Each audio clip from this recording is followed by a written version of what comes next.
We are live. Today is Monday, June 20th.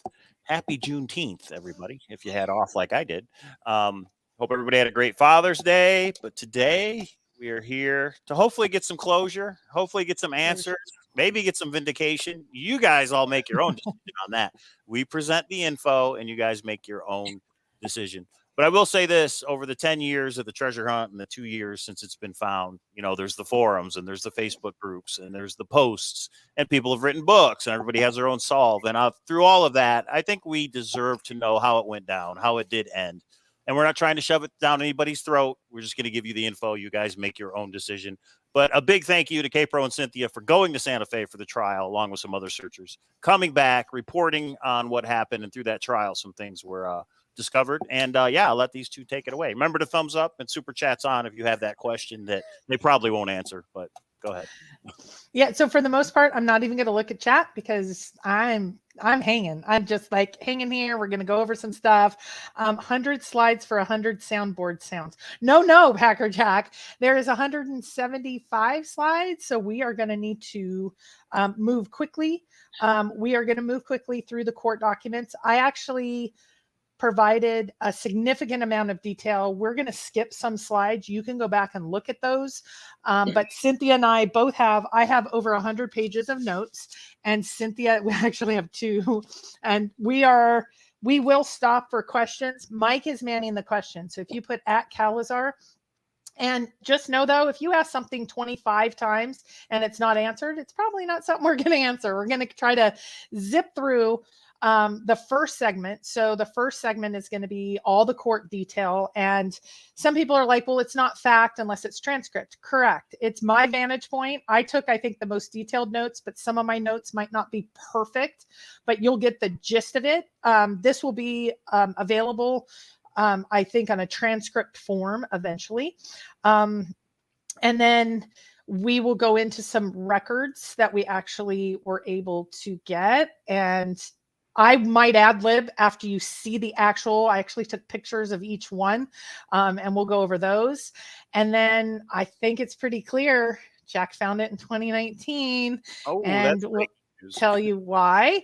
And the second Jack slip up, it's not what you think. In my opinion, you will see the facts and then maybe a little opinion and logic moved in there.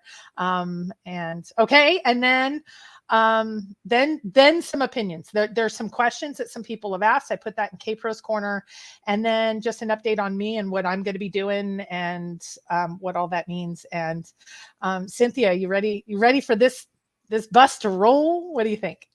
Yep, let's do it. And I will just say this real quick. It's going to be a long show, guys. It's probably going to be 2 hours. Probably. We'll see how much. 3 to 4 would be my guess. Maybe more. So get ready. Make some coffee. Get a bottle of wine. Put the kids to bed. Do whatever you got to do. But then again, you guys can always replay it. We don't take down videos, so it will always be there forever in perpetuity. Is that a legal term? Okay. And yeah, let's take it away. K-Pro. Okay. Bring up the document. Okay, so here we go. Let's roll. Next slide. See, we're already through slide 1. Look how quick that happened. Okay, so when you see a yellow box that says skip at the bottom, I wanted to put as much detail. And if you guys are on Thor or Facebook, I was going back and forth of, do we make this several different days this week? And I kind of just want to get it all done today, throw it out. You'll have plenty of stuff to come that you guys can digest. And we do have breaking news of breaking news. I had a searcher who alerted me to something, and I think it's pretty breaking news. I don't know what it means, though. I will just be reporting the facts of that when we get to it, but there's a nuance. I haven't even told Cynthia about this because it happened literally 15 minutes ago. But if you see that yellow box, we're zipping through that purposefully. We are just trying at this point to get what we heard or what I heard. Cynthia has not seen these slides. She's going to follow along in her notes. If I have to reference my notes, I will. These are kind of boilerplate, but we are going to zip through some of these slides because we really want to get to the actual records that I think you guys are really interested in. Go.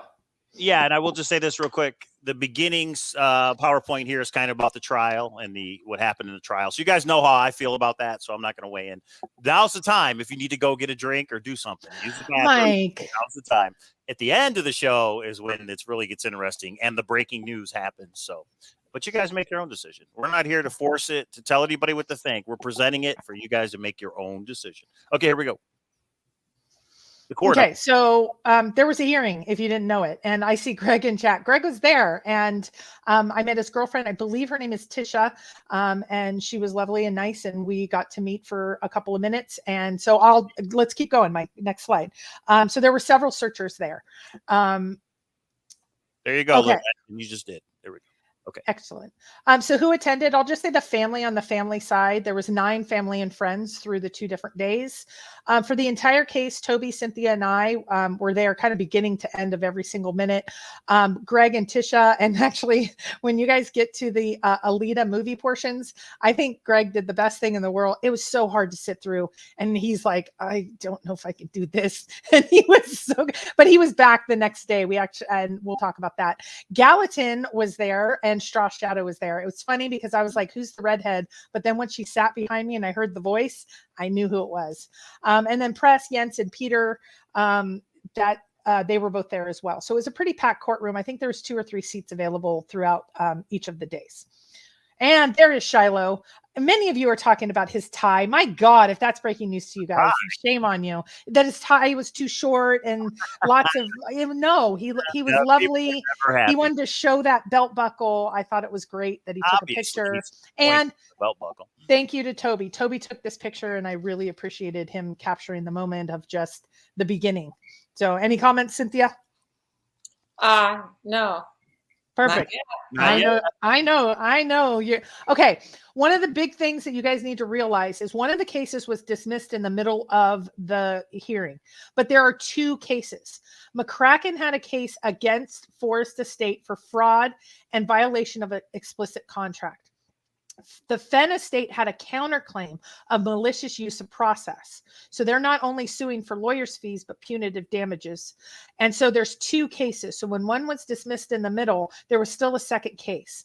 Right now, I have about 100 pages of notes. We're going to hit highlights. If you need me to reference those, we will try to slow down a little, but we're going to try to zip through this part because like Mike said, the night that I tried to do this and he's like, who cares about this?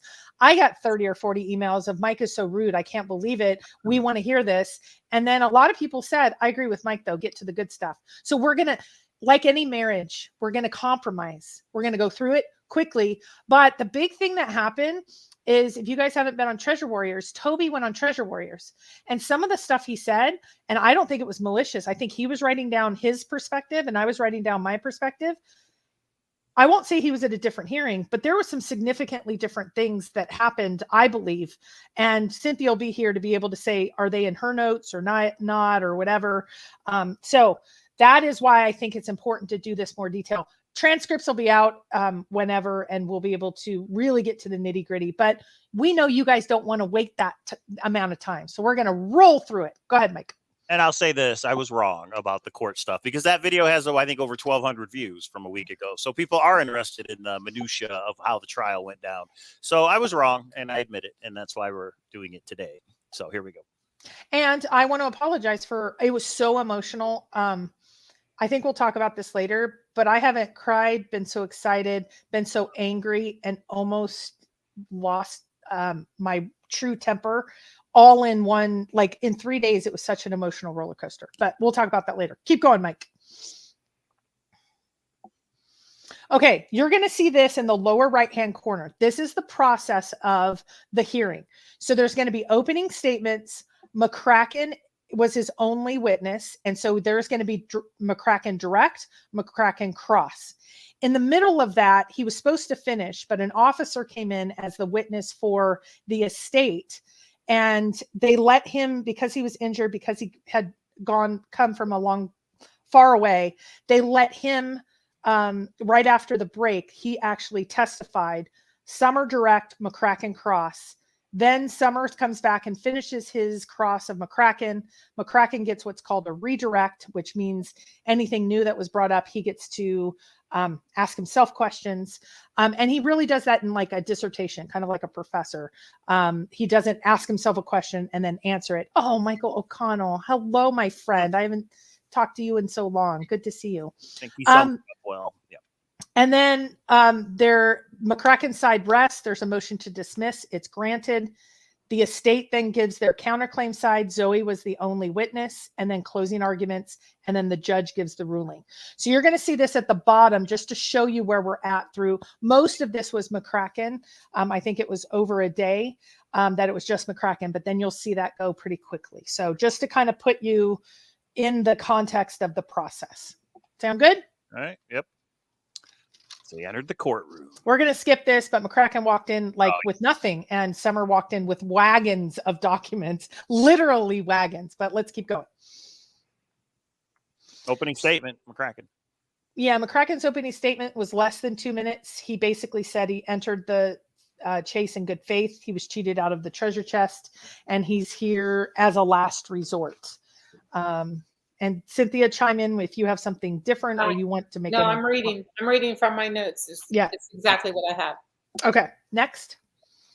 I'm actually going to skip this because Summer actually did a proper opening statement, and he went into what was the treasure hunt, what did it mean, and then the extortion that he believed happened, that there was a counterclaim, and this is going to be the most bizarre case. There's allegations of rape, Forrest being alive, etc. And we will you'll figure that out in the process. So we're not going to go into this in too much detail. K-Pro put it in, so you guys can pause it on the replay and go through it if you want to. Yep. Right. So McCracken opened his case, and he is the first and only witness. So you can see the little red arrow at the bottom. That's where we are in the process of the case. So we'll kind of be moving down. Thumbs up for the GIFs, everybody. There's some. Yeah, I put some GIFs in just to kind of make it light. It was so emotional and so daunting. So the 88 exhibits of the New Mexico solve, I will just say on Mike's behalf, I will not go through in excruciating detail. Cynthia really wanted to, and I just didn't think it was right. She loves McCracken solve. Well, actually, I want us to get to watch all the Alita videos. Oh my God, shut your mouth. I could not believe that they actually were in the exhibits, and we had to watch 6 of them, which is the most bizarre thing I can ever believe happened in a courtroom. And then so I'll give you an example of one, guys. There was a scrapbook that like a cake was cut into 5 pieces. So then they showed the Alita clip where Alita she's like a robot cut into 5 pieces and healed. So Forrest was talking to her, but we had to watch the Alita movie. And this is where if I was partner with Carl Summer or his paralegal or whatever, I would be saying to him, why didn't you object to all of those? Why did you make us suffer through? It was tough. It was tough to sit through WWWH to Canyon Down. I mean, it was someone really passionate about their solve, and we took hours hearing about it. But more importantly, is it GIF or is it GIF? I don't know. I still say text instead of texted. So what do I know? All right, let's get back to it. Okay, so he went through 88 exhibits, which was in the finding of fact and conclusion of law. You can go into those at your leisure. I'm not going to. He did say he never read TTOTC. His initial solve, there was a crevice that he actually showed some pictures of, or pictures are in the exhibits. He put his phone down the rabbit hole. He had a video, and the video had a still to it, and he said that is the treasure chest. He did indicate that only a child or a skinny person could find the chest. So he went to go get tools, and when he came back, it was with his skinny friend. They opened the opening, and his skinny friend went in, and his skinny friend was not able to find it. So it was gone because Forrest was moving it so he could rape a woman.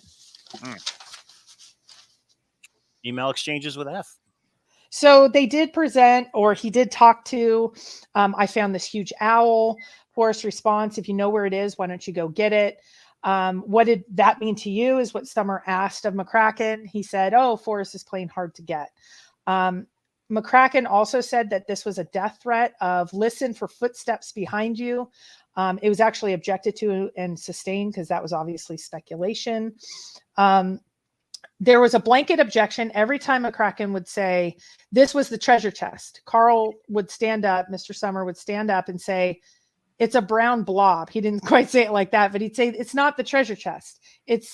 And so by the end, they just did a blanket because they objected and sustained so many times, the judge finally said, anytime he says it, just stricken from the record from here on. I think they were really, really patient with McCracken and his violations of rules of order, but they knew they were dealing with the pro se. I guess that's pretty common. Go ahead, Mike. So we do have a super chat from Mr. Steven Dancer with his $10 super chat. It says, thanks for your effort. And do you know if Jeff from Pete's Pizza or any other searcher in Wyoming has been affected by the flooding? That's true. They had some rough flooding there in Yellowstone. Yeah. So I reached out to Jeff yesterday or day before yesterday. I asked him how he was doing, and he said, he's down, obviously. All the retail is down, but they're opening next week, and he thinks they're going to rebound very quickly. So he's not as concerned as what you would see on the TV. That's what he said. Okay. So thanks for the super chat. And yeah, we're thinking about everybody up there. Kill that cat. Okay. Okay. Let me get back. Okay. So let's go back to the PowerPoint. Okay. Next. Yes. So the one thing that really became apparent was really the moving of the chest was an allegation from 2014. McCracken got into the hunt and solved it within a month and was out at his spot and said it got moved. The allegations of rape of this woman did not happen until after Forrest passed away. That never happened. There was nothing that Forrest got by that communication. And how the story goes that came out in the testimony is McCracken was driving by. I'm only going to call her Mountain Lion. Her name was brought up quite a bit in court, and all of the documents have her name, but I'm not going to go there. So I'm going to do my best just to call her Mountain Lion. But basically, he was driving by and he broke down. And when he broke down, he went to the grandmother's home to use a telephone to call for a tow truck. And that is when his fixation began. And that is the only time they ever spoke for 7 years. And there's been restraining orders and arrests and detention and arrests. And you'll see a lot that she actually doesn't recall meeting or talking to him. But that's the beginning of kind of this bizarre story. Next. Did get a super chat from Nora. You guys, love you guys. Thank you for doing it. Appreciate it. Thanks, Nora.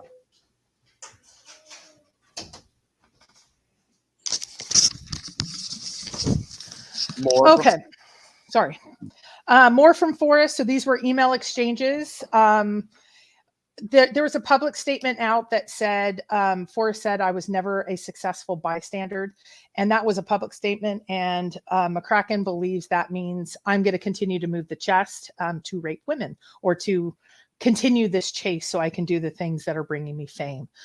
McCracken did plead with Forrest to stop moving it or, he wanted to go get it. And Forrest's response is, I promise not.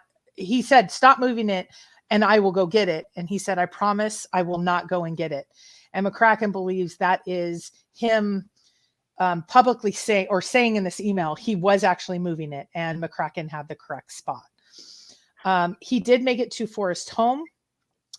When he made it to Forrest's home, he asked for a loan and Forrest told him he could not give him a loan and he needed to live off of wild berries if he needed to eat.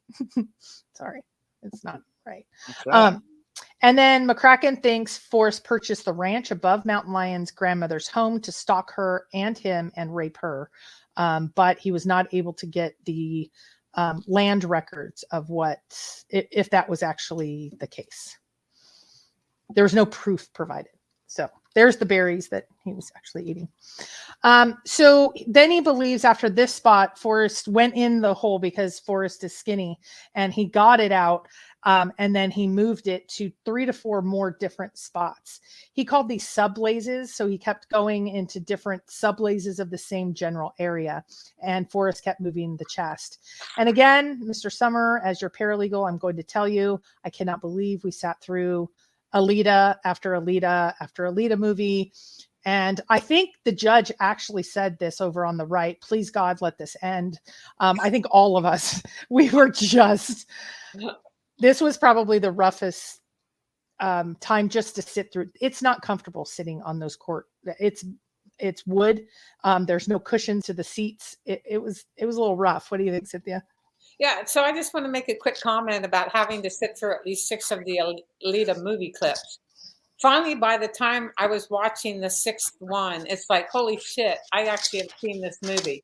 And at the time, I really did enjoy it. For anybody that likes sort of a cartoonish, comic book like, whatever the story was, I remembered it then, and it's like, I remember this and I liked it, but I never used it as a form of using it for a solution to word search. So just Okay. Okay. So let's go into the next. Let's skip this one for now.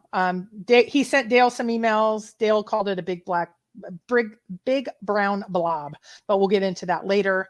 Then he said emails fell off a cliff, but let's skip that for now because they went over the announcement and there were some objections and 7 searchers died, stuff that you guys already know. So let's just keep going. And just to be clear, McCracken really did meet Forrest at his house. That's true? Yes. Okay. There you go, Mary. Yes, it did. There was a motion to dismiss, but he actually needed to cross first, so we won't go into that. So now McCracken is done with presenting his facts, and now there's cross-examination. So now this is when Mr. Summer is standing up and asking questions of McCracken. So the first thing he did was focus on the affidavits from Mountain Lion and Mountain Lion's mother that says, I don't know Forrest. I don't know the chase. I don't know what you're talking about. I've never been a part of it. I don't know anything about this.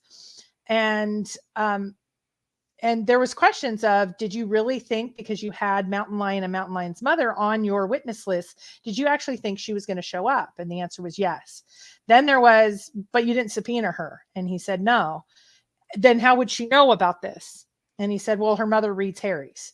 And he wanted her to come in voluntarily since Forrest had been raping her for so long. And so she was in hiding from Forrest. But he just kept saying, and he would like look around the courtroom like, I think she'll be here soon. And he didn't think that the affidavits were real. This was like the weird part. Yeah. So Mountain Lion to TTOTC. So how long does the restraining order last? Is it 20 years or 40 years? He said, why does it matter? And there was like gasp in the courtroom. She had valuable testimony, but you never spoke to her. You never talked to her. After that couple of minutes in 2014, you never spoke to her again. How would you know that? Well, there is a restraining order, and the restraining order isn't against Forrest, who he's alleging rape. The restraining order, the trespass order, and the stalking orders are all against McCracken. And so that was the first time it was like entered into evidence, and he wasn't happy about it. He tried to get it not entered into the record, but it was. Next. So he moved to TTOTC, and he said, you must first find and retrieve the trust, correct? And he said, no, you only have to find it because Forrest said if someone was disabled, that he would retrieve it for you. And then watch the video presentation from Taus. He talked about, did you watch this video presentation where he said you have to find it and retrieve it? And McCracken's position is he solved the poem, he found it, but Forrest moved it, so he deserves the value, which is between 5 and 10 million. Yeah, he deserves something, all right. Skip. This one. He went through his solve. My God, we're not doing that. You can't make me. Now we're coming up to break, and he asked, did you ever lay your eyes on the treasure chest? And he said, no, but my camera that was inside did. You never bought TTOTC? He said, no, because it would be too hard to find the hints in the book. And he'd already solved it within, like a week or two of being in the chase. Mm-hmm. This is where we thought it was over for the day. And the judge said, oh no, we'll be back at 1:45, which I was shocked. What do you think, Cynthia? That was like, what? Yeah, we thought it was over and it wasn't. So that was good. Yeah. Okay, so now we're coming back from break. This is when the estate asked if the officer who had traveled so far, we didn't want to have him overnight or travel back and forth. Can we just have him out of order? So the judge granted it, McCracken granted it. And so he then he went through, there's a no trespass order, a stalking order, a restraining order, some violations, some arrests, some detention, some hearings. He went through all of those. I'm not going to go over those in detail because McCracken said, I'm not on trial here, but he was overruled because this was really, what I said before, McCracken saying Forrest is raping a woman, she's going to come in and testify. And the other side saying, She never knew this, and the stalking was really on McCracken. This was the defining moment. An officer goes over all of it, and they're all official certified records. Next slide. McCracken claimed that Mountain Lion was his girlfriend. They talked about that for a little bit of like, can you define girlfriend? You only spoke to her once for 2 minutes. And he said, no, it was 15. There was some back and forth there. It was bizarre. That's the only word I can use. He sent her money for a passport. This was after, I think, the first arrest. It might have been after the second. I can't remember. To go to the UK, because he was going to take her back to the UK. He set up both an email account and the Harry's account. After the first arrest, that was in January of 2021, there was a violation again because he continued to contact family members, and he set up this account on Harry's. And the officer said, he explained to McCracken, you are the one that is stalking. It is not Forrest that is stalking. That is a criminal issue. You will go back to jail if you do this again. But all he kept saying is, she has evidence for my court case. I need to get a hold of her. Again, bizarre. So let's keep going. This is when, don't touch this. Leave her alone. Don't be like, no more. So this is when he cross-examined the officer, and he said, but I never went back on her property, did I? And he said, no, you didn't. But no contact means no letters, no emails, no contacting family, no sending money, no sending passport applications, nothing. Like, and this was probably the moment that, if I had a moment that I felt sorry for McCracken, this was it. He said, well, I set her up an account on Harry's, and she said to me, when are you coming here with a heart? And the officer said, that was me. I was trying to see when you're coming into Mexico so I could arrest you. And he it got repeated because he was like, but that was her. And he's like, no, she's never signed on for you. I'm the only one that has ever been in that account. And I was trying to find out when you were going to be here so I could arrest you. And it was like, I don't know. It was bizarre on bizarre with a side of creepy. It was just weird. Live audio from the court. That's some crazy stuff. Okay, next one. So the cross continues. A great detail more about Mountain Lion. I'm not going to go into it. It just became really apparent what was happening. And I've already depicted it, so I'm not going to go into it more. But I could have probably 30 slides on that. Was asked if there was an investigation. He asked, well, are you investigating Forrest being alive, raping Mountain Lion? Is the FBI involved? And all of those answers were no, no, no, no, no. So it was, anyway, keep going. So then the officer was able to go home, and then McCracken went back up on the stand. There was the picture of the rabbit hole in the video. And this is where it got a little even more strange. He said, I was very likely, he actually emailed Forrest, I'm very likely to be within 5 feet of it. And he said, well, if you were within 5 feet of it, why didn't you go and get it? And I'm going to try to use some humor here. Next slide. Because if you're within 5 feet of the treasure chest. So he said he had really short arms, and also there could be snakes in there. So it was like, really. Doesn't like push-ups. Okay, sorry. But he also said it was okay because he had a skinny friend. And since only skinny people and children can actually find the treasure, it was okay because no one knew of his spot. And so he took his skinny friend a week later, and shockingly, it was gone. And the only person that knew where he was going was Forrest. So naturally, logically, Forrest moved the treasure chest because he wasn't skinny. That's logic. All right. Okay. Skip. But look, that's actually McCracken going down that. No, that's his skinny friend. Okay, keep going. Power tools. He took power tools. Was he going to blow it up or what? Oh my God. What the hell? I thought it was a fun little banana reference. Nice. Holy hell. So you got a thumbs up for that one. Oh my God. So he went back with these power tools. He said not just a spade, and he was going to give his friend $100,000. And the friend got inside. The friend went down the hole, and McCracken never went in because he was claustrophobic. He's paralyzed with fear. But Summer did ask, but your other saws are in a cave. And he's like, yes, a cave is not as tight. So that's not as much of an issue. But he did go back for power tools. For the record, K-Pro, that's worse than anything I've ever played on the soundboard right there. All right. Oh, okay. So then he went into his email handle was John Smith. He has sent Forrest thousands of emails, even after he died, because he doesn't think he died. So he's been sending emails all along to Forrest. He did let Zoe know that her dad was raping a woman, and they read the entire letters. And this is the first time, it was only after Forrest passed that this rape allegation happened.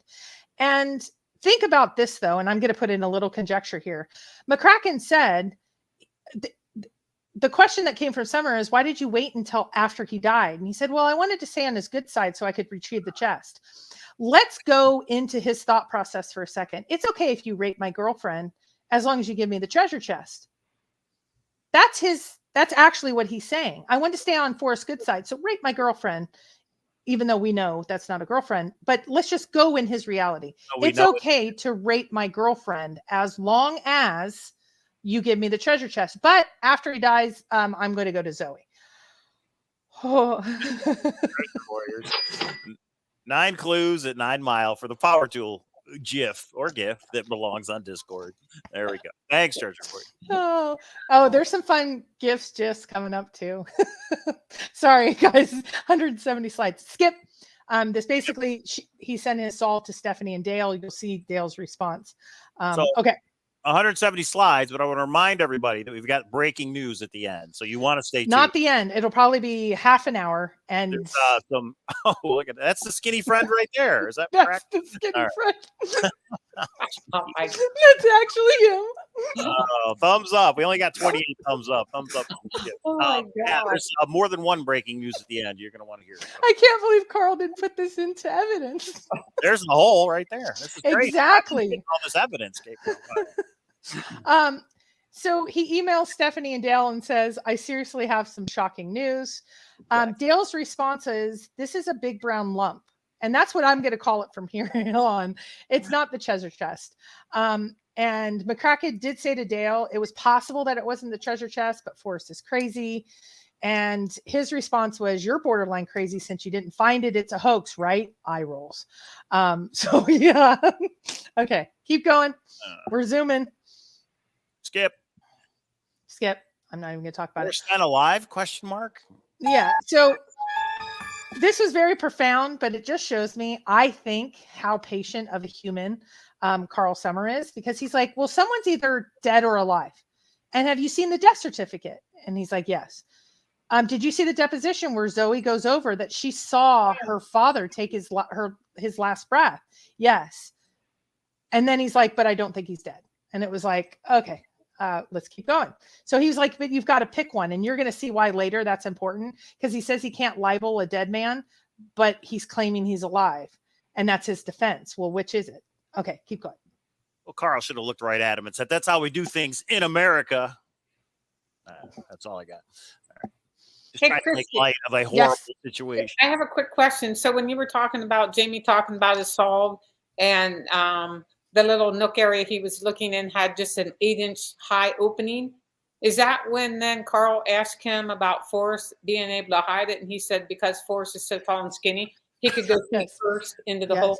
Okay. Yes. He can go feet first in. He can just like slide right in, I guess. I don't know. Right. So the conclusion was at that time that Forrest wrote the poem just for children and skinny people? Yes. Guys, Forrest lost 20 pounds when we shot down over Vietnam, right? Okay. That all makes sense. Yeah. Okay. Sorry to interrupt. Yeah, that's okay. Well, and then the question came is, how did he move it? Well, there's an ATV. He dug out the rocks, 3 feet of holes. He climbed cliffs. He walked long distances. Yes, he did all of that because he had an ATV. So Forrest, during COVID at 90, got on an ATV, had a generator with, we already saw the power tools. He did all of that. And McCracken did say Forrest had accomplices as well.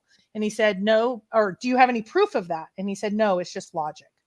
So again, bizarre is bizarro land. There's actually the truck. So OJ, but that's just me. I would have done the white Bronco. That's just My God. So he says Forrest has an ATV and a white truck, and the family could own them as well. And you'll hear about that later. And he said, did Forrest ever confirm your solve was right? And he said, yes. He has evidence of that. So here's evidence. And we're thinking, yes, okay, there's evidence. So McCracken told him to solve, and his answer was, well, then I would go and get it. That means breaking news, McCracken had the right solve. Okay, next slide. Yeah, that means it, obviously. So then the poem was so vague. Carl goes into the poem is so vague, it could fit many places. And like so many of us roosters, I think we've all probably done it, but mine is so much better. There's no mental gymnastics. There's no jumping to conclusions. And then Carl said, but wait, you had 4 different solutions. He's like, no, I only had one.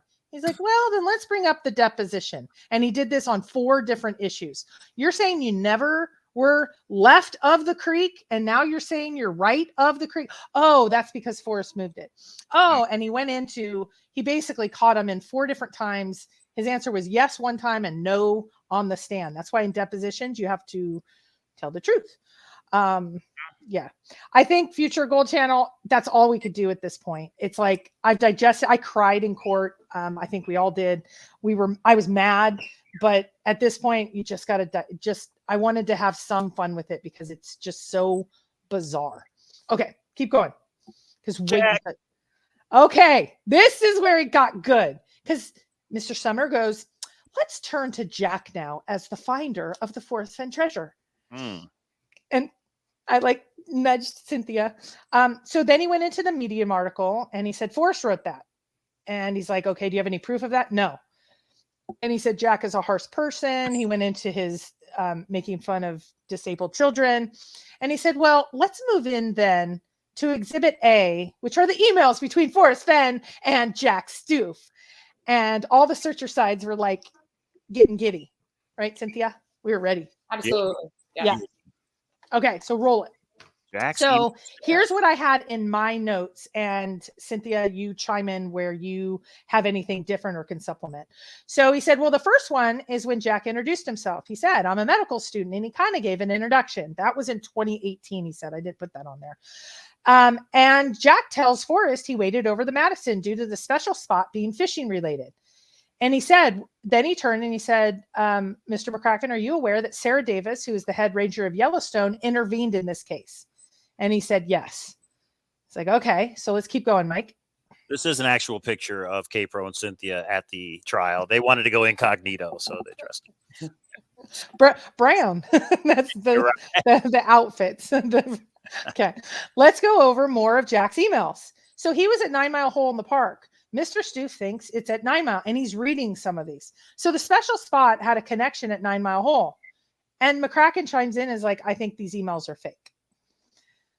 Okay, Summers didn't stop. Summers, not Summers. Wait till the end, Troy. Wait to the end. You're still not going to believe it, but wait to the end. Everybody, wait to the end. Okay. Yeah, we'll get there. Yeah. He said because the specialness is he likes caves. And he's like, well, what's special about your spot? Well, there was a brown trout at Elvado. And he's like, but did you have any evidence that Forrest fished that spot? And he said, no. He's like, Forrest liked caves, and there's caves nearby. And then he did a bunch of tie-ins to his spot, to... I'm not even going into that. You can't make me, Mike. Yeah, well, no, I won't let you. But F really likes caves. Now, this is where it got interesting because he said, McCracken said, and Forrest said he never visited Yellowstone since 1950. And he turns and he said, well, if I have the family say that he has gone there many times since then, will that make you believe this is the correct location? And he said, no. Mm-hmm. He said, here's a picture of Forrest's father at Fenn Rock, and he took TTOTC. He fished there with his father. Is that enough to convince you this is the spot? No. I have an email where Forrest discovered 9 Mile Hole with his father, but he loved caves. It's got to be in a cave. It's got to be in a cave. Thumbs up for Spawn. But the giddy part that I was having is 9 Mile Hole, 9 Mile Hole, 9 Mile Hole. And he was going through these emails and he wasn't reading all of it. There were excerpts. But you could see it was 9 Mile Hole, 9 Mile Hole. So let's go into some more detail. Actually, Gross Pork points out that Forrest Fenn said it wasn't in a cave. Remember? He said caves are dangerous places, and it's not in a cave. I mean, well, also, I have an email from Forrest, but Forrest also put on Dale's site. He meant for the entire summer he had not been there since 1950. He didn't say he's never been there since 1950. That's silly sauce. What an idiot. McCracken, not Forrest. Okay. I didn't say that. I did, though. Okay. All right. So then Summer goes into this comparative of behaviors. He's like, so Jack's sending these emails and you're sending these emails. You didn't find it. You think it's been moved. Jack told Forrest in 2018, 9 Mile Hole. He said he was certain, but he hadn't found it yet. Then May of 2018, he was searching relentlessly in the woods at 9 Mile Hole. Then he said, don't give up your hunch. I'm going to find it. He was searching at 9 Mile Hole. I think he said 9 Mile Hole at least 20 to 30 times. Okay, next slide. And he said, the thing was found at 9 Mile Hole, this fake blaze. He said the fake blaze, there was a picture. It's a rock with 2 bones and a shovel. Oh, who said? Who showed that before? What's that?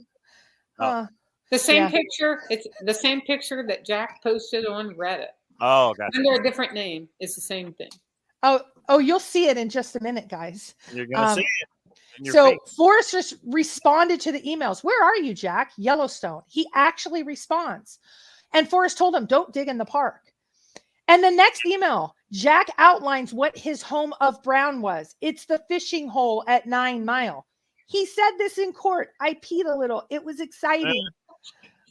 All right. Two super chats. Treasure Warriors. Oh, I forgot. 9 clues at 9 Mile for $9.99 for the Here Comes the Cavalry gift. Oh, I have a Here Comes the Cavalry GIF just for you. Just wait. I don't know if it's been shown yet. I don't think it is. And the 781, the progressive jackpot tonight. I don't know what that means, but thanks, Gross Pork. We appreciate it. Yeah, we do appreciate the super chats, guys. And the thumbs up. We've got 36 thumbs up. Can we get 100? Can we get 100 tonight, for God's sakes? Okay. So this is where the transition goes from Crazy Bizarre to, did he just read that? Home of Brown. Oh my gosh. 9 Mile Hole. Oh my gosh. The rock and the bones and the shovel. He just presented that in court. Okay. Chris Hurst, you're going to have every date, just please hold for 10 more minutes. 10 more minutes. Whatever. Okay. All right. No, Jack didn't pee. I peed. Okay. So the emails keep coming. Then Jack emailed Forrest that he had found the fishing diaries. Right? Jack then emailed his home of Brown with his real name, but you always put your emails as John Smith when you went to Forrest home.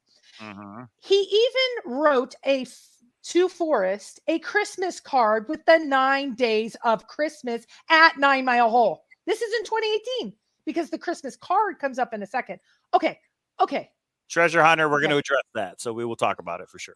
Okay. Can we just sink in a moment here? If you're sitting in this court, you're going, oh, okay.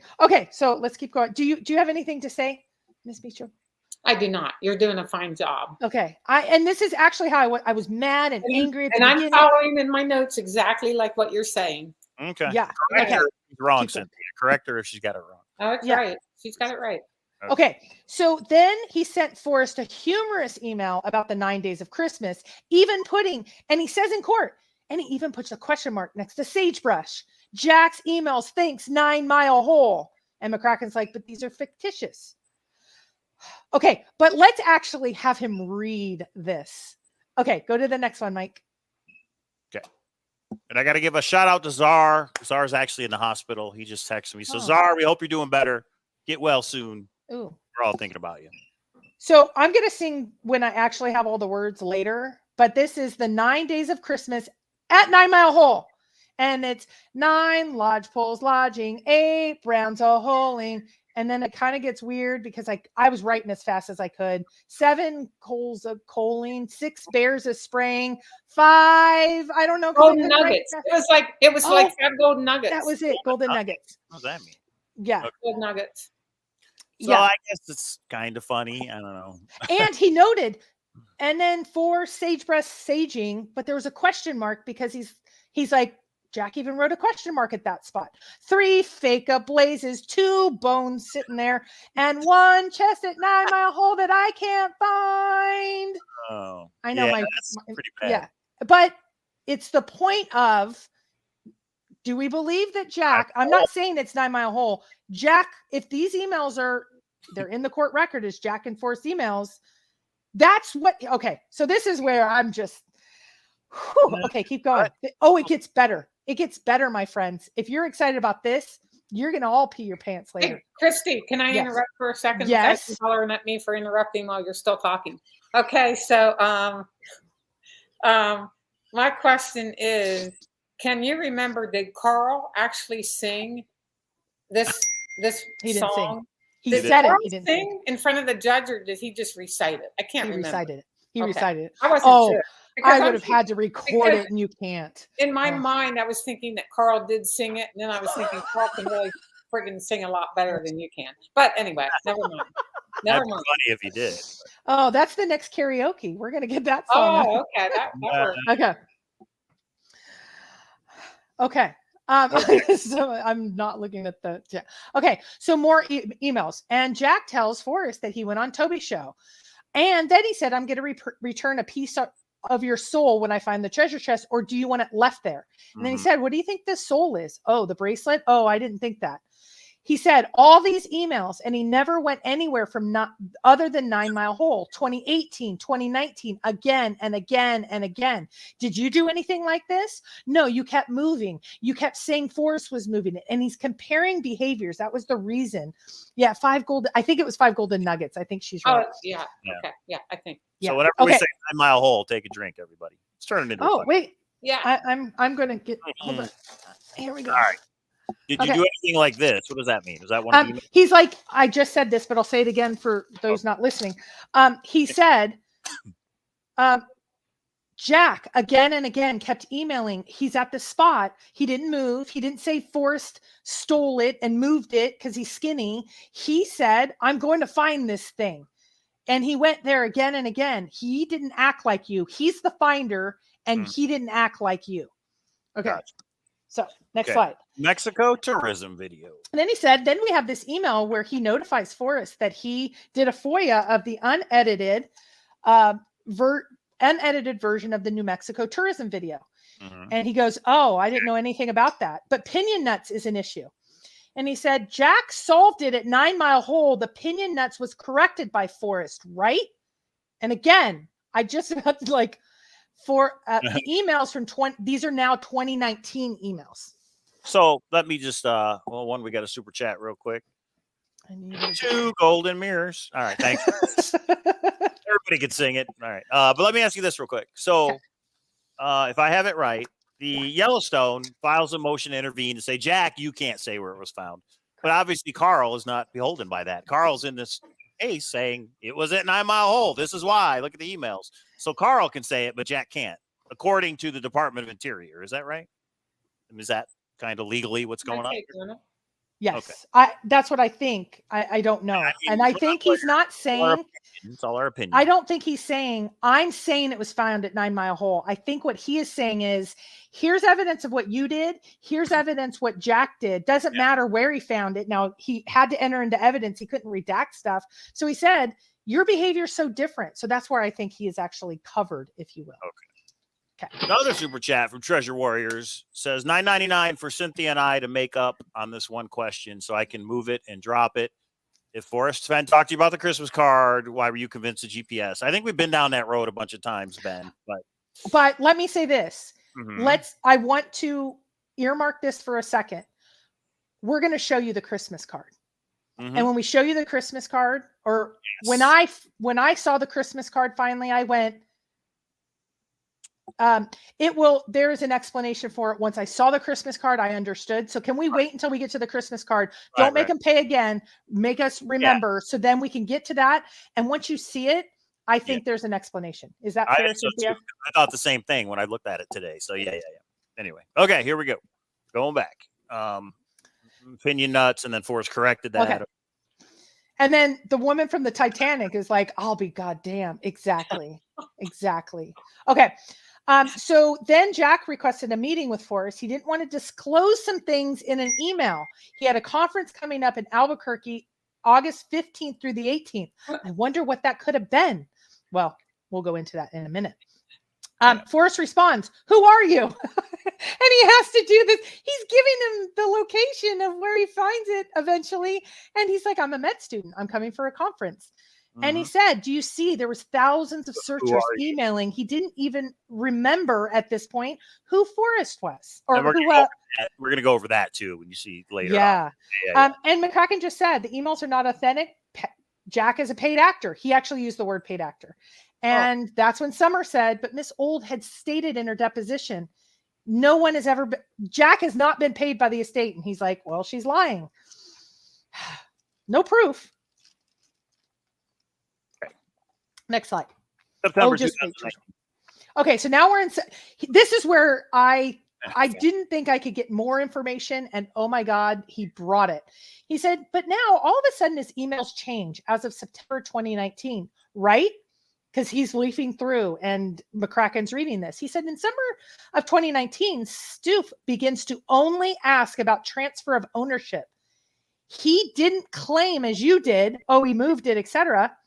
He said there's several emails in a short time frame. I think the first was on the 23rd, several on the 24th, one on the 25th, one on the 27th. How does it get transferred? Will you be able to see for yourself in a minute? Sorry, go ahead. Sorry. How did it get transferred? How is it going to get transferred? What's the plan for transfer? And then he said, I am going to try one last time. What is the plan for transfer? And Forrest's response was, don't worry about it until you find it. Well, let's see what Jack responded. So Forrest is responding. Summers then says he's not talking about how to find it anymore after hundreds of emails. He's talking about now how he discovered it. Taxes. Now that he discovered it, taxes, how to get ownership legally. And he said, do you see the shift, McCracken? Do you see the shift? And Jack answers, okay, I will alert you next year of the find. He actually says next year when he found it. What a coincidence. He says next year when I find it, I'll let you know. Oh, yeah, it is interesting. You guys make your own decision. We're going to show you a couple things here. And then he takes a post and he says, there's this really interesting post on Reddit. And if you take the link takes you to this guy named Condor 2. And it's about legal requirements and ownership, if this is a contest or not. And he's like, I don't know if you've considered this a contest, but you may want to check with your lawyers. Okay, next slide. Okay, this is the one that, if you remember, Cynthia, I started scribbling and I was circling, and you and Toby are like, what the hell are you doing? This is what I circled. I'll find it on my notes if I need to. So he said, from September of 2019, Jack is speaking of taxes. He's not talking about searching anymore. And then he said, go to page 35 for the October 8th email. I get the sense you hate thinking of the legal trust gift and the treasure chest going to the finder. If I tell you next search season that the location, I'm going to leave it and give you photos. And then Summer says, he's implying he already found it, or he found it already. And I'm circling on my notes like this is the biggest thing. And everyone's looking at me like, what just happened? Why are you going crazy? I died. Okay, that's me. Maybe Toby was in the bathroom for that part. Hey. maybe. All right, Toby. You know we love you. All right. Okay, so then here's okay. So then there was a Christmas card, and he shows the Christmas card, and all I see is like a red X on the top. And he says, then he sends him a Christmas card, like he knew where it already was, and he holds it up, and you can just see kind of I saw the red X. I didn't see anything else. And McCracken's response is, I didn't know that was 9 Mile Hole. I didn't think Cynthia knew either, but we'll go into that when we see the picture. Yeah, there's no way to know that. Gross pork with the $31.25 super chat. That's got to be a hint of something. Now I will test you, wordsmith. Write down the full definition of the word several, then Google it and learn that many of us don't fully understand some of the words we use every day. I think that's true to what Forrest said. It's like I looked up every word, and good point, Gross. Thank you for that super chat. Okay. We're getting to it, guys. We're getting to the breaking news. Just hang on for a minute. Okay, so Summer read an email from Jack. Jack wrote the day following the searcher death. He said, this is the first time a searcher has died since I have been in the chase. It weighs heavy. If I had been smarter earlier, his death could have been prevented. So this Right. was the Michael Sexton's death. Okay. I have more on this later. Okay. And then he went into the June 5th, June 6th emails. And then he said he did exactly what he said he was going to do the previous year. He told Forrest, he sent pictures, he left it, he went back to it. And he said, and then Forrest died. And McCracken's response was allegedly. And he said, then that's when you decided to talk to Zoe and submit letters to her. And now we transition back out into Bizarro world. And we go back into the whole, you never brought up the rape before when Forrest was alive. And he said, no, he didn't. Let's keep going. Because I kind of want to zoom through this to get to the really good stuff. Do you have any evidence of rape? And then this is when did we talk about the bikini yet? No, I don't think so. Not that it matters. Okay. Not that it matters, but it's just so weird. So he said that he did have evidence of rape is when Mountain Lion got out of her car. She had a bikini on. Yeah, I already went over this. We're not going to do this again. There was 2 signed affidavits, and then they really went into the rape allegations. Let's zoom through this because I just don't want to talk about rape anymore. There was extortion, pay me money or I'll expose F, which is horrible by itself. Right. On top of all this other stuff. And this is we're talking about a woman who has lost both parents in 27 days. Yeah. And let's keep going. Okay. Now we're done. Day 2. Day 1. Now we're going to day 2. Jamie takes again. He went into same thing, but he did call it for the first time. Forrest was raping his girlfriend. And then they discussed what girlfriend meant. Yeah. Oh, you guys don't need to trust me. Just wait. Probably 20 minutes. You'll see. You'll see. Yeah. Make your own decision. Yeah. Okay. Skip. Oh, they talked about Thor. He said my name. There's a whole thing. I took autographs later. It was, let's skip. Nice. Okay. This was where the gas, he said Mountain Lion was like a young Peggy. He wrote to Zoe and the whole room gas. I think this is where it was like pitchforks. Oh, and then he said, and Miss Peggy Fenn passed away. And he said, allegedly, and there was more gas. It was just gross human. Okay. Keep going. So there is somebody in the chat real quick, because I just want to address it real quick. They want to know if Forrest had any instructions for UK Pro or you, Cynthia, after his death or before his death. You know what I mean? Are there any instructions like about the chase or anything crazy like that? If you can answer. I can give a smart ass answer. He was like, why is anyone here still talking about it? You guys need to all move on and we can just be friends now. And no, he just didn't even understand why anyone cared, which, yeah. All I will say is tonight's show is not about me. I won't answer anything that's related to me. There you go. It's fair enough. Okay. Yeah. Okay. Next. Because God, you guys have to see what's more coming up. Q&A. He said he didn't want the chest because he now thinks the chest is like decreased in value. So he wanted $5 million. And this is when he got into Forrest is alive. Well, if Forrest is alive, then defamation and libel. And he's like, but he's dead. They say he's dead. So you can't sue me for that. It was really, but the word extortion was used many times. Next. So it's not good. That's not good. Okay. And then he goes, that's the reason that I took everything out. Once she threw me in jail again, that's when I decided she wasn't going to testify. So I took all in his actual complaint. He took out about the rape and Forrest being alive. And he goes, but you emailed me yesterday trying to settle based on saying I'll keep it under wraps that Forrest is raping a woman. And he tried to object. He's like, that was a settlement offer. You can't bring those emails in. And the judge is like, oh no, we want to see those because it goes to intent. And it showed, though, he read the emails and the email said, I will keep under wraps for a settlement of at least $5 million of Forrest raping Mountain Lion. And it was like, and then he said, you need to actually have evidence. Like I can say the moon was made of cheese. I tried to find a gift to that. I couldn't find one. You need some sort of proof. I can give you the opinion, but I need proof. And he didn't understand the word evidence, I think, and its true definition. I never understood this trial to begin with, but that's just me. Okay. Okay. Have you ever spoken to Mountain Lion? No. I mean, we're at this point, I was just like, we've beat the dead horse.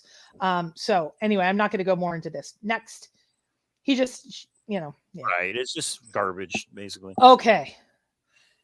This is where he said he was posting on Harry's.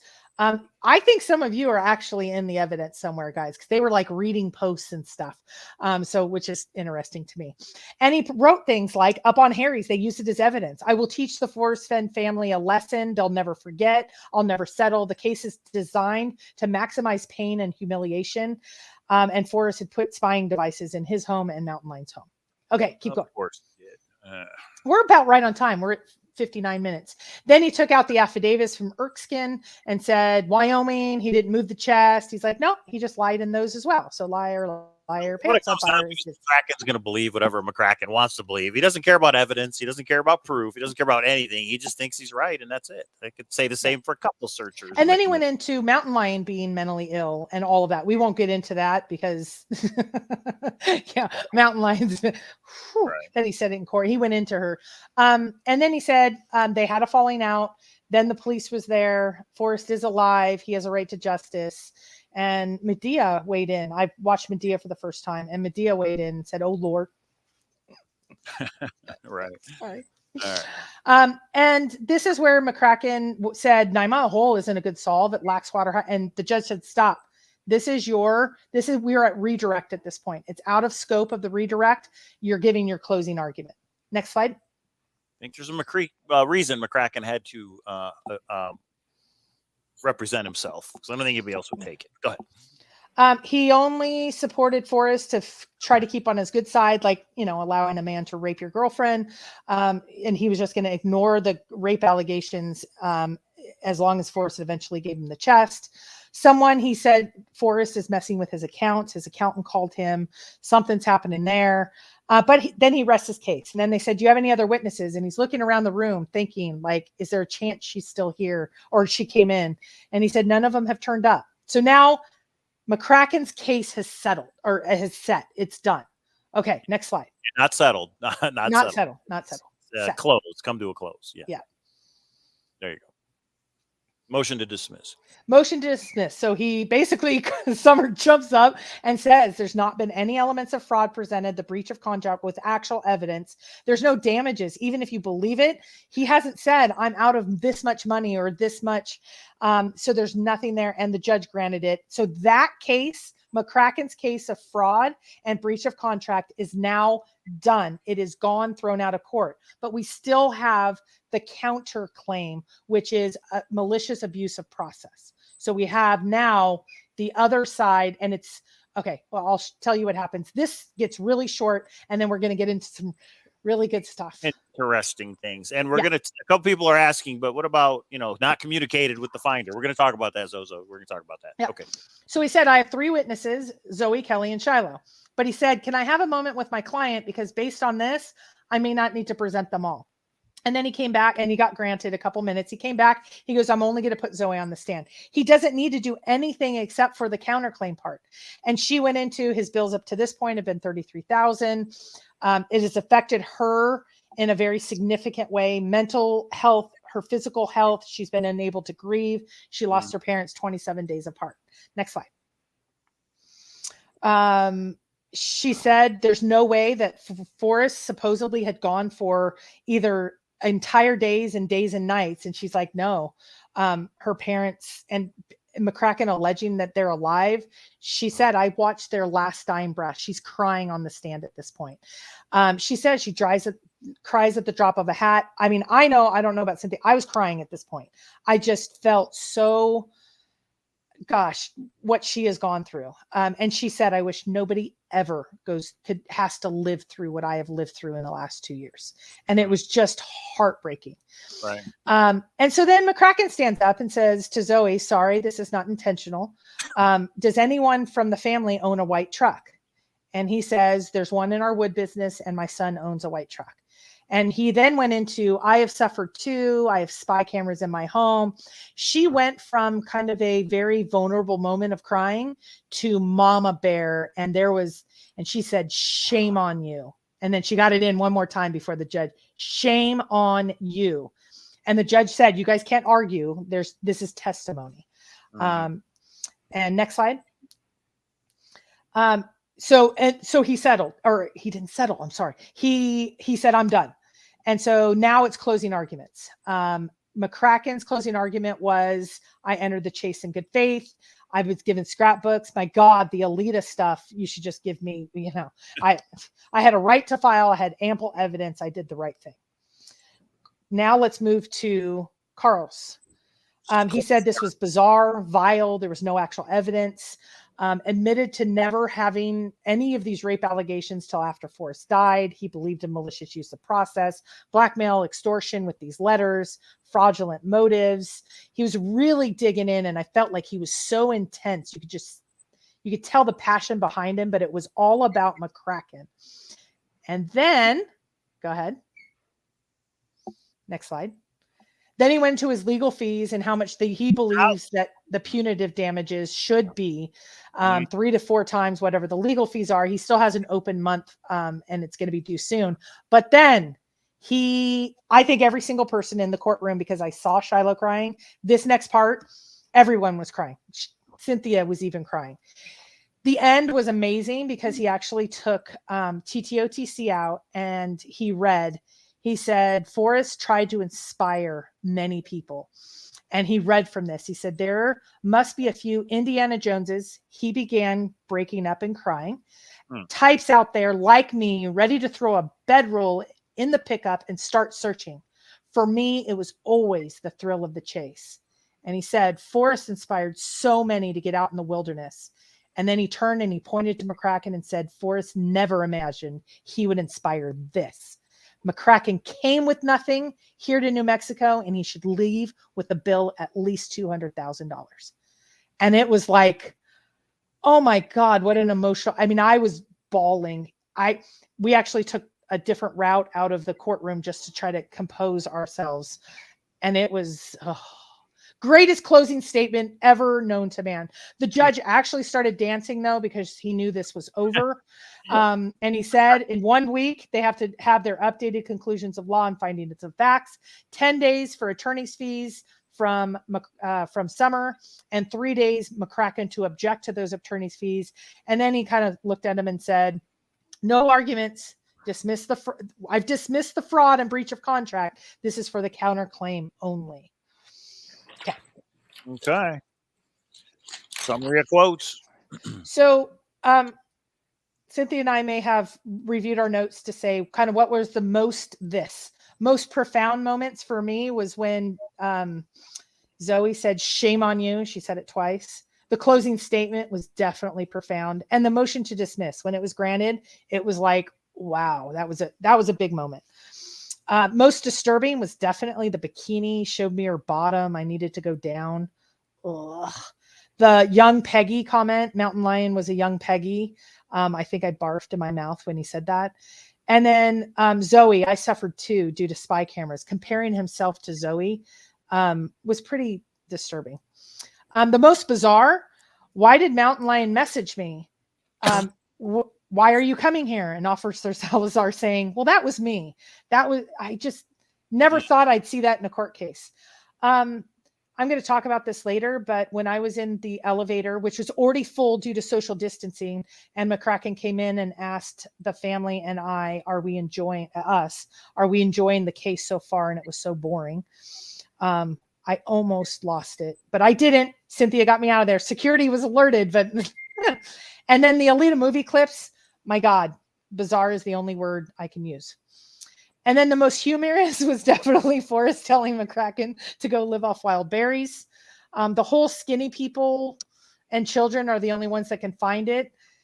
And then there was a moment outside the courtroom when someone yelled out, you are the dumbest motherfucker in the chase, you're pond scum.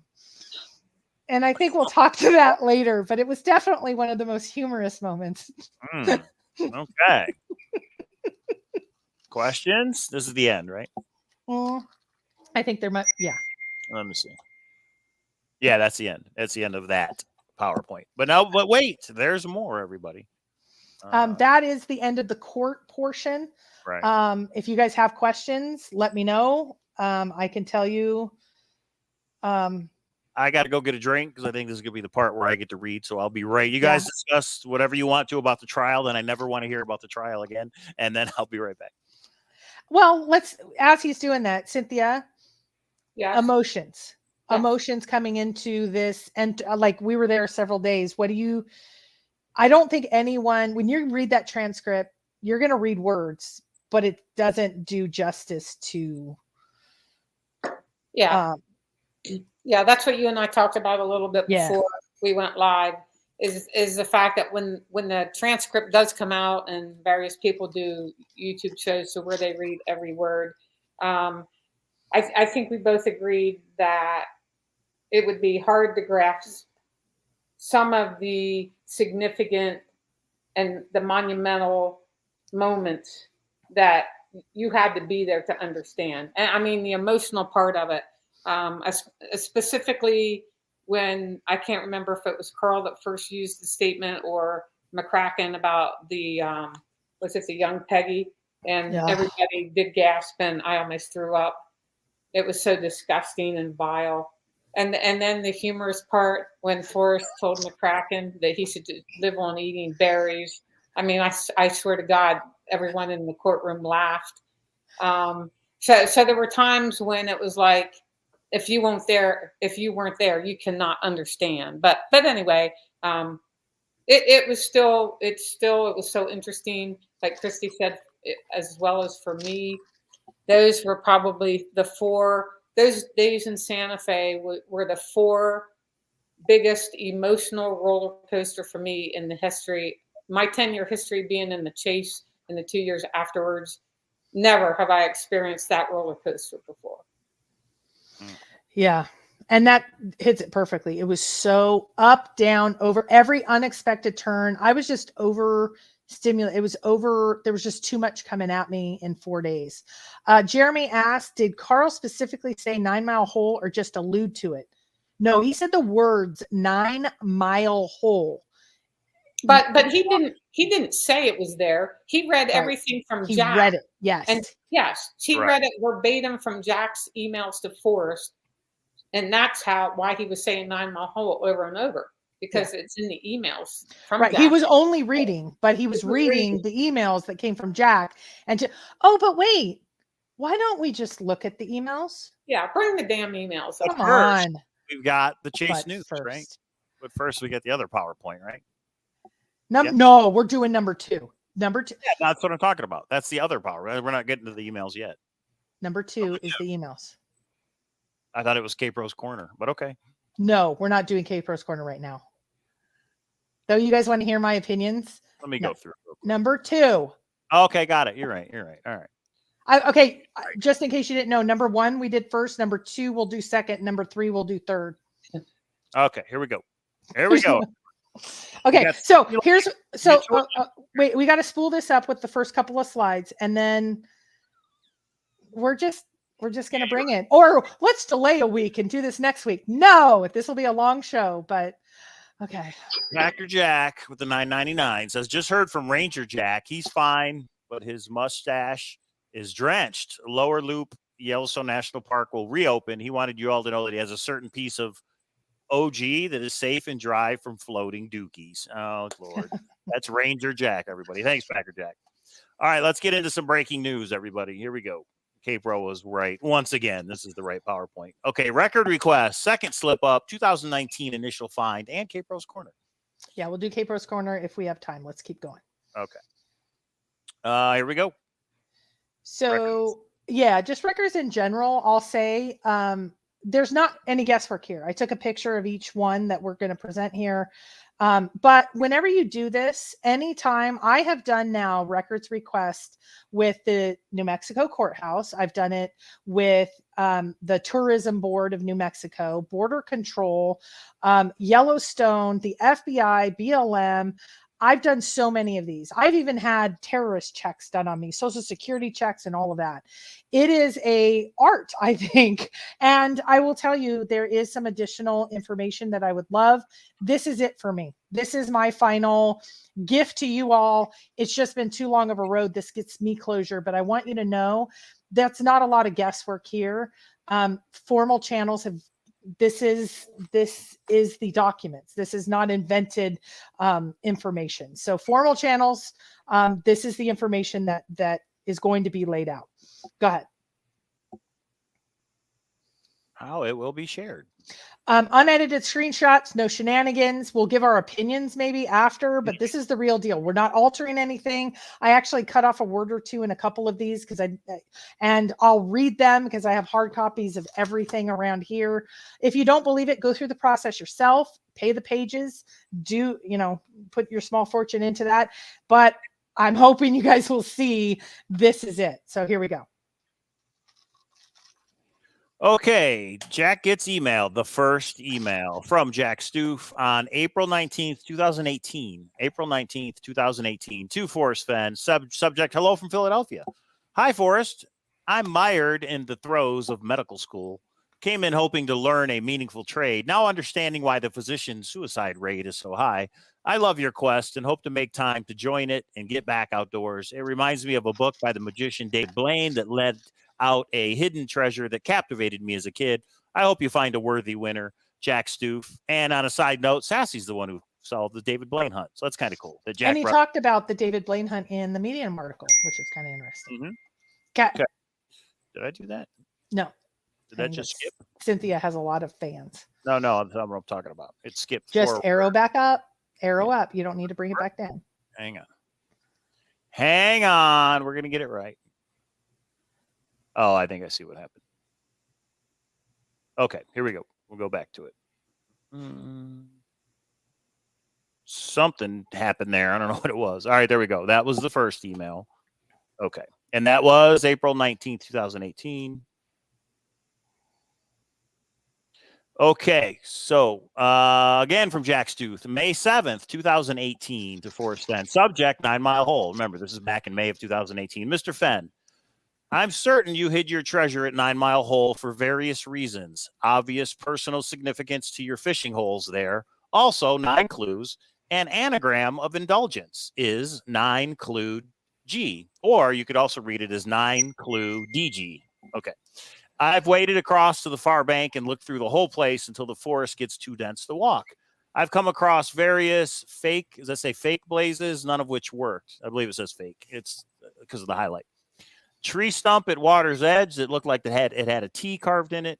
Tree that appears to have oil carved in it. Tree stump at water's edge that has hook and spider-shaped fly stuck in it. White plastic object that looks like an arrow stuck in a tree, stuck on a sandbar in the middle of the river. Various interesting looking broken or tall or scorched or lightning struck trees. I've removed some of these for the benefit of future searchers. I'm concerned you may have buried it or the blaze is no longer visible. I wouldn't tell anyone if you gave me a slight hint or told me to use a metal detector, which I'm loath to do as this is illegal in the park. As it stands, nobody is ever going to find this at 9 Mile Hole, and eventually people are going to think this is a fraud. Jack. Now, there's a couple things happening in that email, isn't there, K-Pro? Yeah, not only he's obviously, this is May of 2018. He's been searching a lot there, but I love the whole indulgence. Yes, this was why I was asking about that. Okay, we're gonna say goodbye to somebody. Who's that? Somebody that needs to go. Let him go. No, they've been warned a few times. So yeah, he's obviously been there a long time. I mean, at least a month, it looks like. I thought the indulgence of 9 clues digging gypsy was the 200-footer. That's why I was asking, when did indulgence get named indulgence?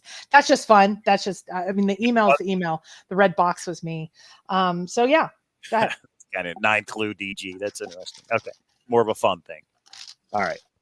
So now we go to July 4th, 2018, from Jack to Forrest, subject 9 Mile Hole. Mr. Fenn, you shouldn't give up so easily on your hunches. I'm not either. Do you guys remember when Forrest came out? Is this where he said, I'm wavering? I have a hunch. I have a hunch. And then, yeah, he wavered on the hunch. Jack says, Mr. Fenn, you shouldn't give up so easily on your hunches. I'm not either. If you don't mind answering just one email for me in your life, please tell me this. When you first calculated the 500-foot someone was from the treasure, did you measure it precisely on Google Earth, or is it based on your knowledge of the area? Happy 4th, Jack. Okay, that's pretty straightforward, I guess. Yep. Again, 9 Mile Hole. July 7th. Hey, my birthday. July 7th, 2018. That's what he says. Happy birthday to Cowlazars. He's my favorite tuber. Yeah, Right. Again, the subject is getting back to you from our call earlier. Jack sent on July 7th. We're going to read from the bottom up, guys. Jack sent to Forrest on July 7th. Forrest, sorry I contacted you at home earlier, but this is sort of a crisis scenario for me. I know you said not to dig where you're not allowed to dig, but I believe I solved every clue. Happy to share to solve if you want. And came across this on the left side of my creek. A big white stone with two long bones placed underneath it like an X with a shovel planted firmly in the ground a few paces above. I know you can't give away clues, but if you found this in National Park, would you take the shovel and dig? See attached photos. And Forrest responds. And Forrest says, that's a little loud, Capro. Sorry. And Forrest says, just mute. That's all. And Forrest says, sorry, I couldn't understand you on the phone, Jack. I can't answer your question about the shovel, but you sure don't want to get caught digging on government land, especially National Park Service. F. Okay. So Jack is saying he found what he thought was the fake blaze, and he's asking Forrest, I don't want to hint, but I really do want to hint. Am I supposed to dig here? What the heck's going on? And Forrest says, I can't comment on that, but you really don't want to get. It's interesting to me, and this is just me, that Forrest says don't dig. He says you don't want to get caught digging in a National Park Service. Okay, continuing on.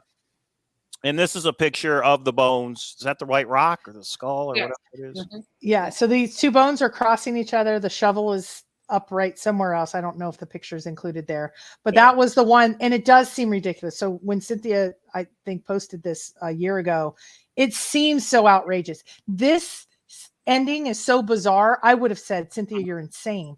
But there it is. There it is. This is in the court documents, guys. This is not Cynthia's made up white rock because she was bored that day. Nope. Nope. Nope. Okay. And then Jack responds to Forrest saying, I couldn't understand you on the phone. He says, this is July 7th. Again, my birthday. It's all about me. Thanks, Forrest. I ended up taking those items and throwing them in the woods. I think some bitter searchers were trying to play a cruel joke to get someone to get their hopes up and spend all day digging, Jack. So he's saying in July of 2018, he took those things and threw them in the woods.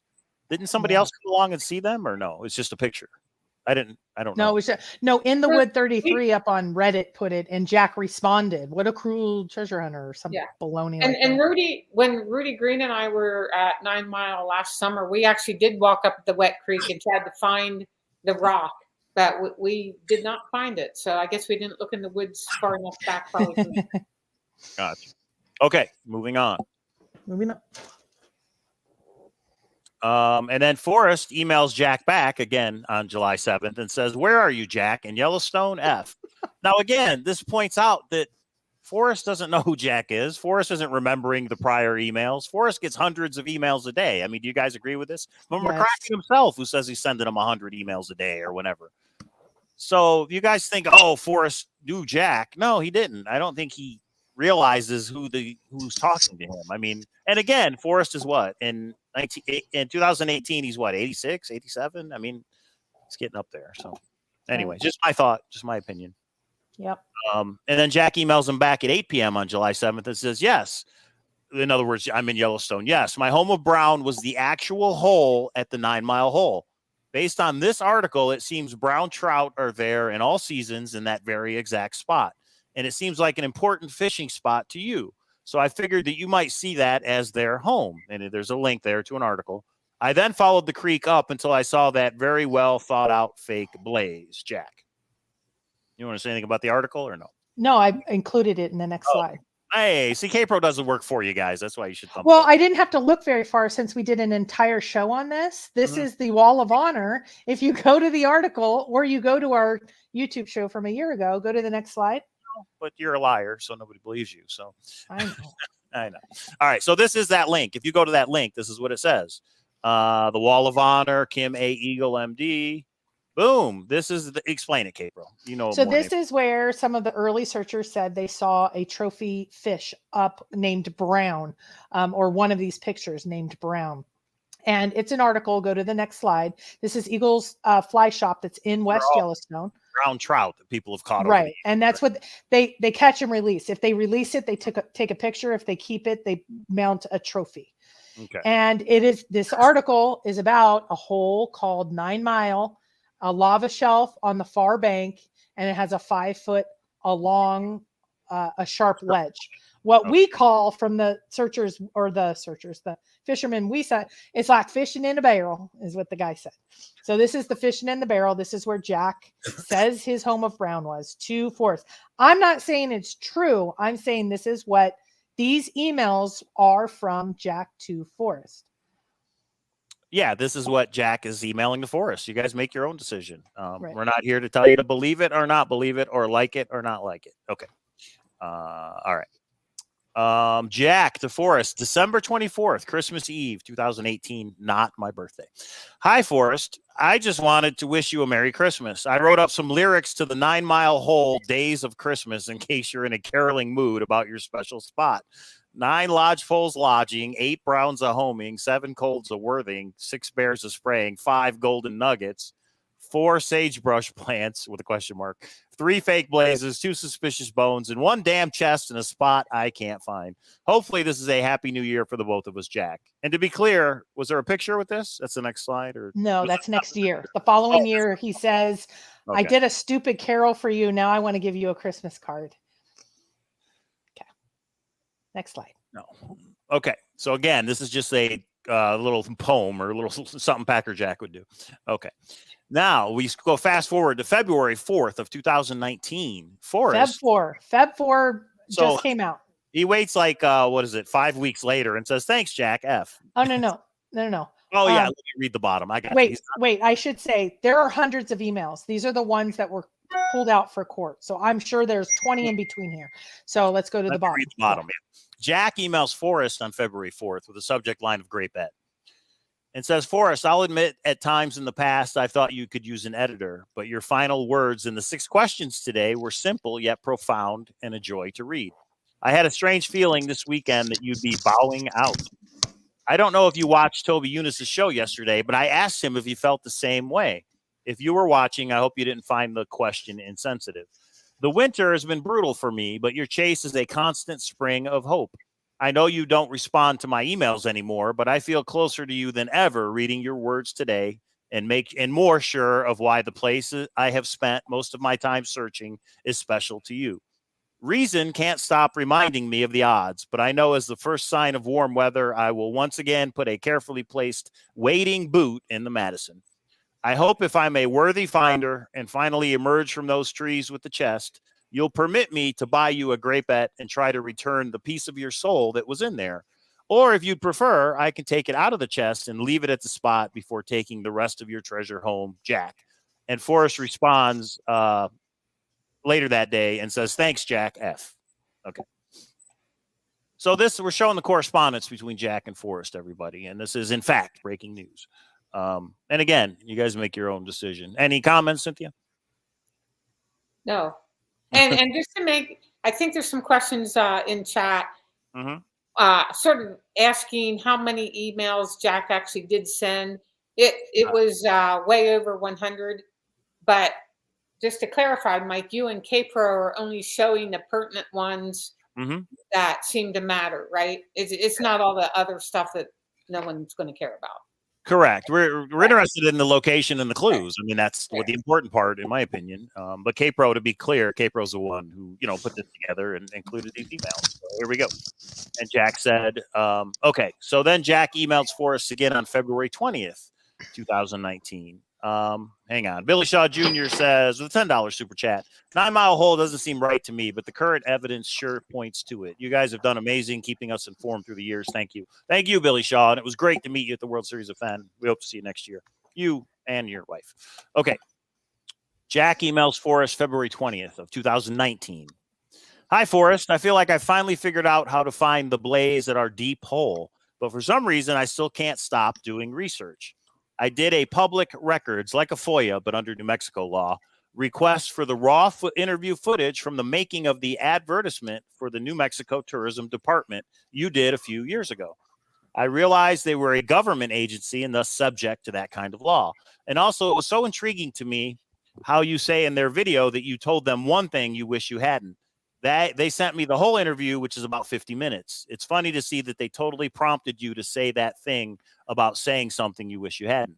It's a great interview. You're in rare form the whole time.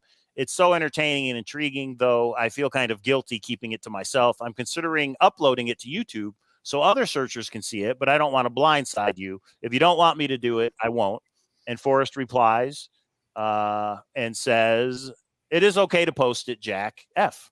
So Forrest telling him, go ahead, you can post it, which he did on his YouTube channel, right? Right. Okay. February 20th, 2019, Jack emails Forrest. Thanks. I think I'll first need to ask permission of the tourism department and the director as well.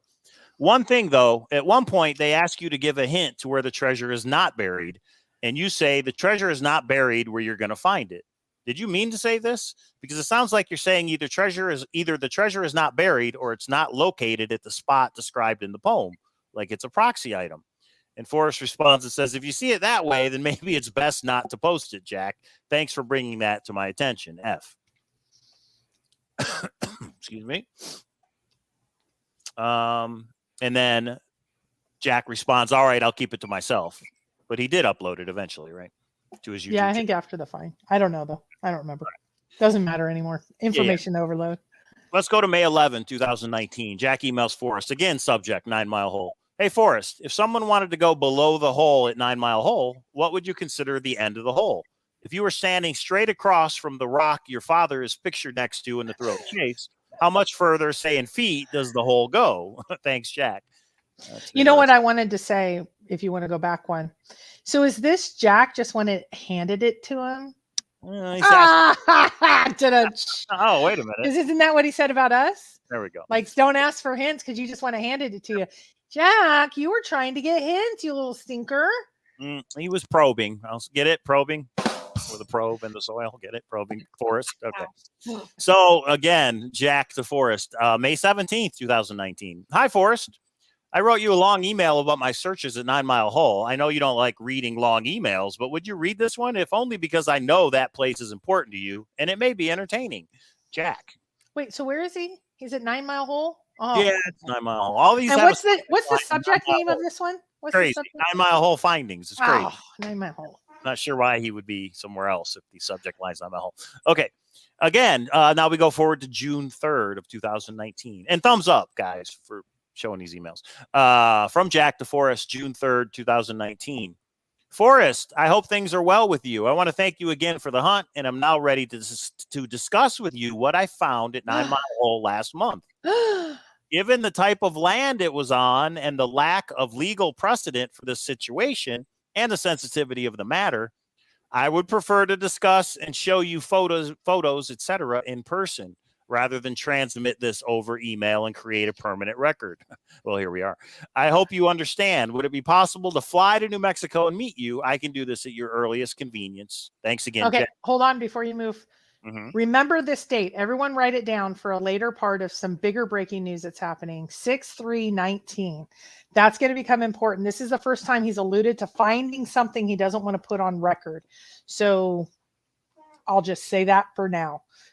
You'll see it later in the presentation.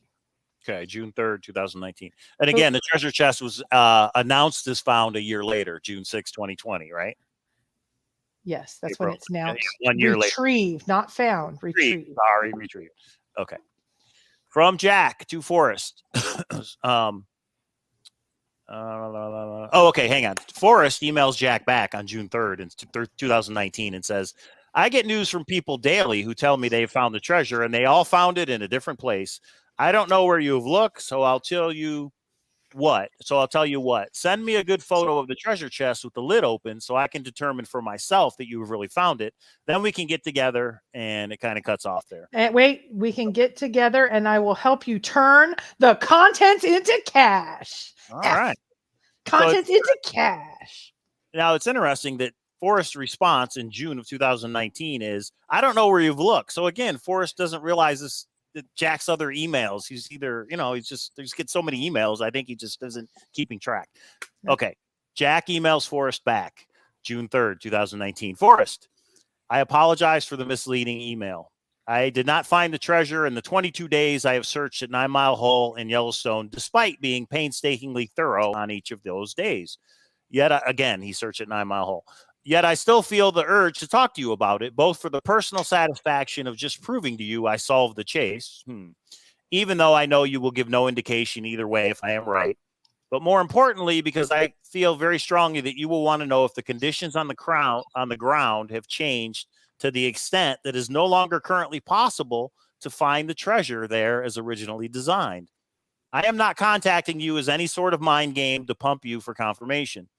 I am certain you have no problem allowing someone to fly all the way out to see you, even though they are 100% wrong. And I am sure you have done that many times before. I know you well enough by this point not to try and read into your behavior in such a manner due to your ironclad poker face. I simply want to present my case to you in person. I am fine doing so, even though I may be wasting my time, as you say. Statistically speaking, I'm sure the odds of a searcher telling you anything correctly is near 0%. The reason I do not wish to discuss and send photos over email is, as I said, I was searching in a national park. Let me just repeat that. I was searching in a national park and do not wish to create a paper trail of what I did there, both for the legal sensitivities and in case of giving the solve away to anyone who may in the future be able to steal your computer, hack your email, or be an heir after you pass and be able to read through your emails. I expect meeting you and talking to you about these things will be a very one-sided conversation, and I'm totally fine with that. I just want a few minutes to state my case in the hope and expectation that somewhere deep down you need and want to hear it. So Jack's really thought this through, I guess. It seems like to me, anyway. I'm with Jeremy. I think he just tricked Forrest into answering and then got a big, long email explanation. And then Forrest responds June 3rd. Sure, Jack, I would like to see you, but I hope you won't be wasting your time. Where are you? F. Jack responds, great. I'm back home in Philadelphia right now. Is there a good day, time, place to meet? And Forrest replies back June 3rd, 2019. Jack, oh, wait, this is what we already said. I get news from people daily who tell me where they found the treasure. They all found a different place. Okay. Yeah, sorry. This should have been switched. Sorry. Nice trick, Jack. There we go. Sure, Jack, I'd like to see you, but I hope you won't be wasting your time. And that was June 3rd, 5:34. Yeah. June 5th, Jack responds and says, Forrest, sorry if I came on a bit strong. I feel like you've lived in my head for the past year. And yes, I wish I were coming to you in more prosperous shape. But at this point, I just feel my chase would not be complete without meeting you. I know you don't like to interact with people like me who are searching in the correct spot, but I do want to talk about my searches a little bit. I'll try to keep that part of it short, but there are some crazy stories from my time at 9 Mile Hole, including that fake blaze I found there last year and called you about in a panic. Like you, I've also had an interesting adventure at Pompeii I'd love to regale you with. Let me fly down to New Mexico and take you to lunch. And if the conversation is truly that boring, you can get dessert too, Jack. And then June 28th. Hi, Forrest. I made a YouTube video about different cognitive biases, such as confirmation bias and complexity bias, that I think are hurting searchers from finding your treasure. This is based on your own observation that you've shared.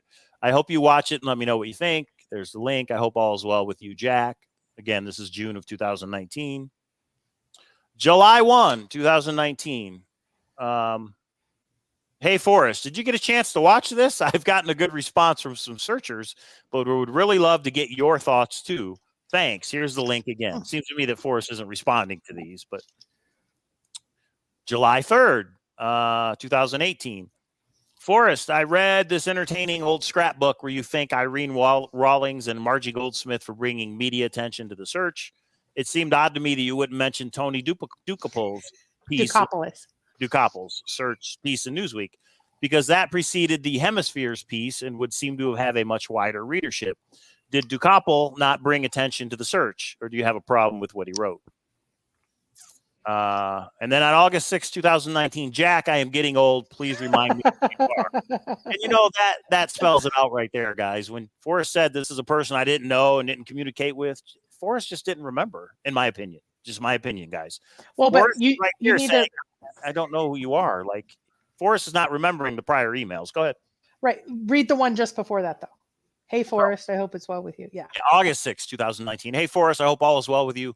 I'm going to be in Albuquerque next week, August 15th through the 18th, for a family medicine conference. I was wondering if that would be a good time to drive up and come visit. I'd love the chance to share some search stories with you, Jack. And Forrest says, Jack, I'm getting old. Please remind me who you are. Yeah. And that points to how many emails Forrest got. And you know how Forrest said, and this is just my opinion, but you know how Forrest said, I scan emails for certain keywords. That's all he's looking for. He's not reading all our long emails about how great the chase is, in my opinion. But I think even if they said 9 Mile Hole, he's not. Jack still hasn't hit his radar, and Jack's told him the general location. Well, how many searchers were at 9 Mile Hole? I wonder if he's got a bunch of emails about 9 Mile Hole. I don't know. Right. I don't know. But that, I think, solves this is a person I didn't talk to. Forrest just didn't remember it or didn't put it together. I mean, I know that sounds horrible to us. Like, how's that possible? But Forrest is almost 90. I mean, it is what it is. Okay. Yep. Shaq, I'm getting old. Please remind me who you are. Okay. And then Jack responds on August 6, 2019. Of course, no offense taken. I hope that means you've also forgotten a dumb question or two I've asked you in the past. I'm 30 and a fourth-year medical student from Philadelphia. I first emailed you over a year ago at the beginning of my interest in your hunt, and about a year ago called you in a panic because I stumbled upon what I know now to be a fake blaze left by another searcher that seemed to imply I needed to dig. I didn't tell you at the time that another searcher then stumbled upon me sitting on that spot, and I was terrified he had a gun and would figure out I was sitting upon the treasure. I managed to talk my way out of that one. It's a great story. I also sent you a YouTube video I made a few weeks ago about cognitive biases and how they're exhibited by Fenn searchers. Here's another link if you didn't see it. I searched near West Yellowstone and spent 2 weeks there this summer. I'm coming to New Mexico for the first time, so I figured I'd take you up on your offer if it still stands. Well, that's crazy that a searcher came upon Jack when he was at that fake blaze, and he was. I didn't notice that until now. I wonder who that searcher was, if anybody remembers who it was. Okay, or everybody knows that they ran into Jack. Okay, on August 13th, Jack says, Forrest, I'm going to be there in a couple days for my conference, so if it's still possible to see you, I'd love the opportunity. I promise to keep the chase talk to a minimum. I've given up on finding the treasure at 9 Mile Hole and have quit the chase after a fun journey. But over the past year, I've devoted a lot of time and effort into learning about you and your life and reading your books. So it would be one of my life's greatest honors just to meet you in person for a short visit as a way to close this chapter for myself. I hope it wouldn't be too much of an annoyance for you to spare a few minutes. It's interesting. He says he gave up and he quit the chase. This is August 2019. Jack says, then Jack replies again the next day. If the answer is no, I would appreciate just getting that acknowledgement. To be honest, a big part of the reason I'm coming to this conference was the hope I could take you up on your offer to see you. I do hope you and your family are in good health and circumstances, and it's not inconsiderate to expect a response. So I think Jack's getting frustrated that Forrest isn't responding to him. Is that how you guys take it? Well, some, or at least one in the chat room says Forrest not knowing it was Jack. This is all a con. These are all made up. Okay, maybe. And I'm going to actually talk that to the end. This is the email that Summer was saying before. Everything changes. The tone changes. He's talking about trying to find it.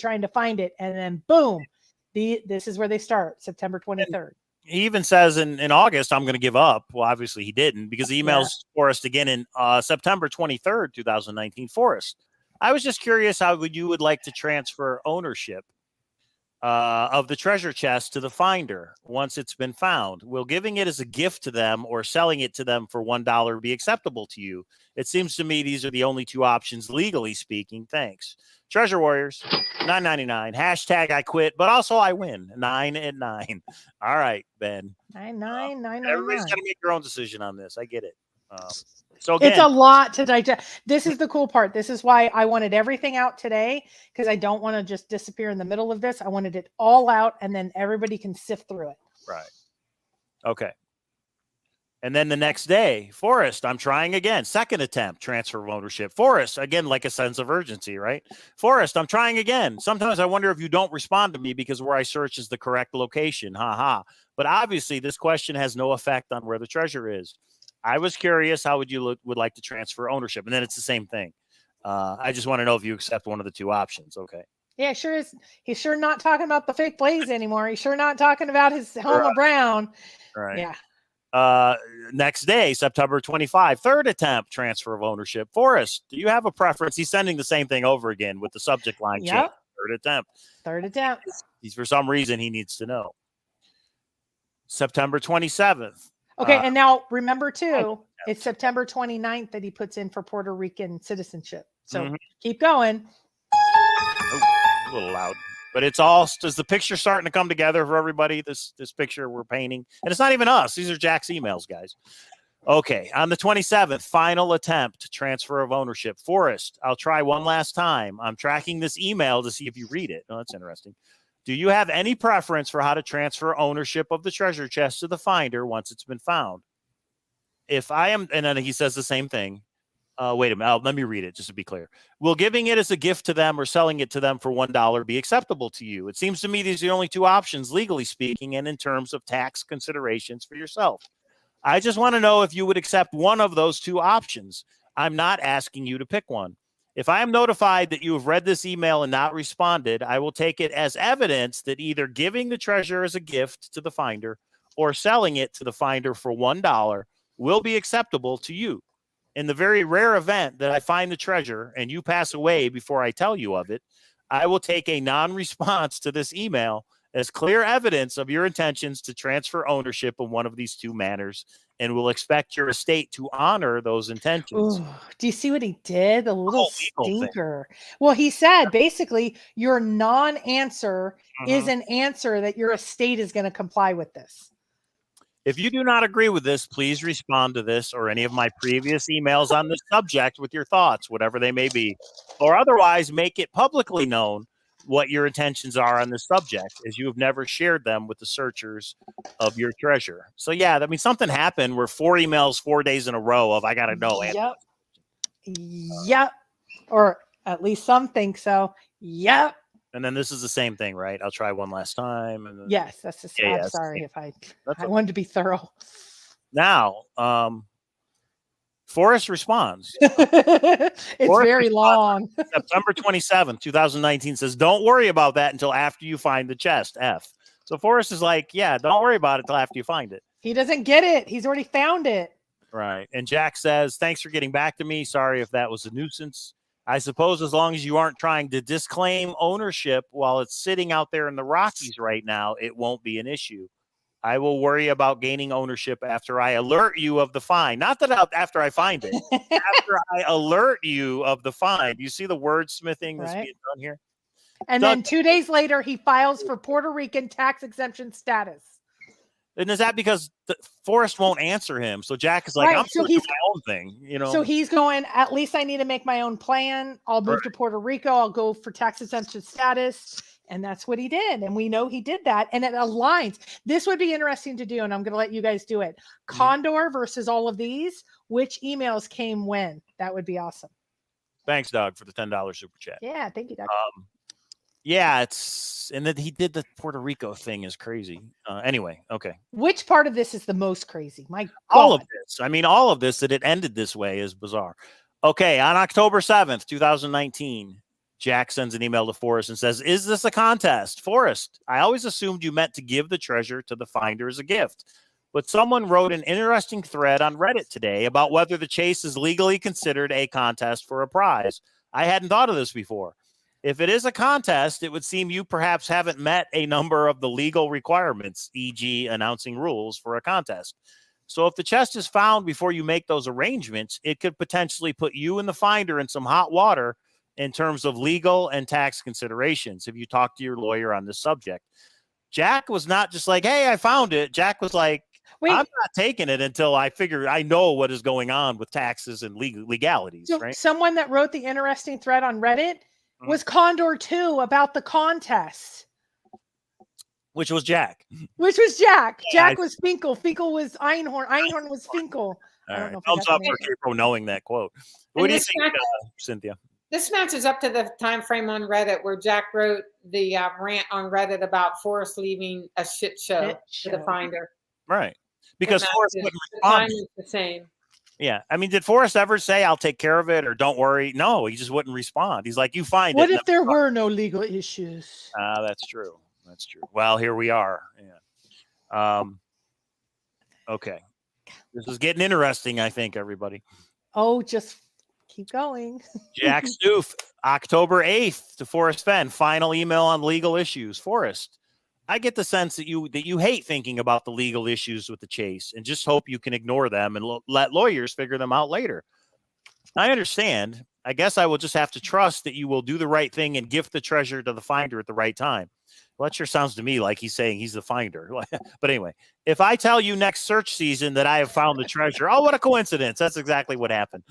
If I tell you next search season that I have found the treasure, I will notify you of the location and provide photos.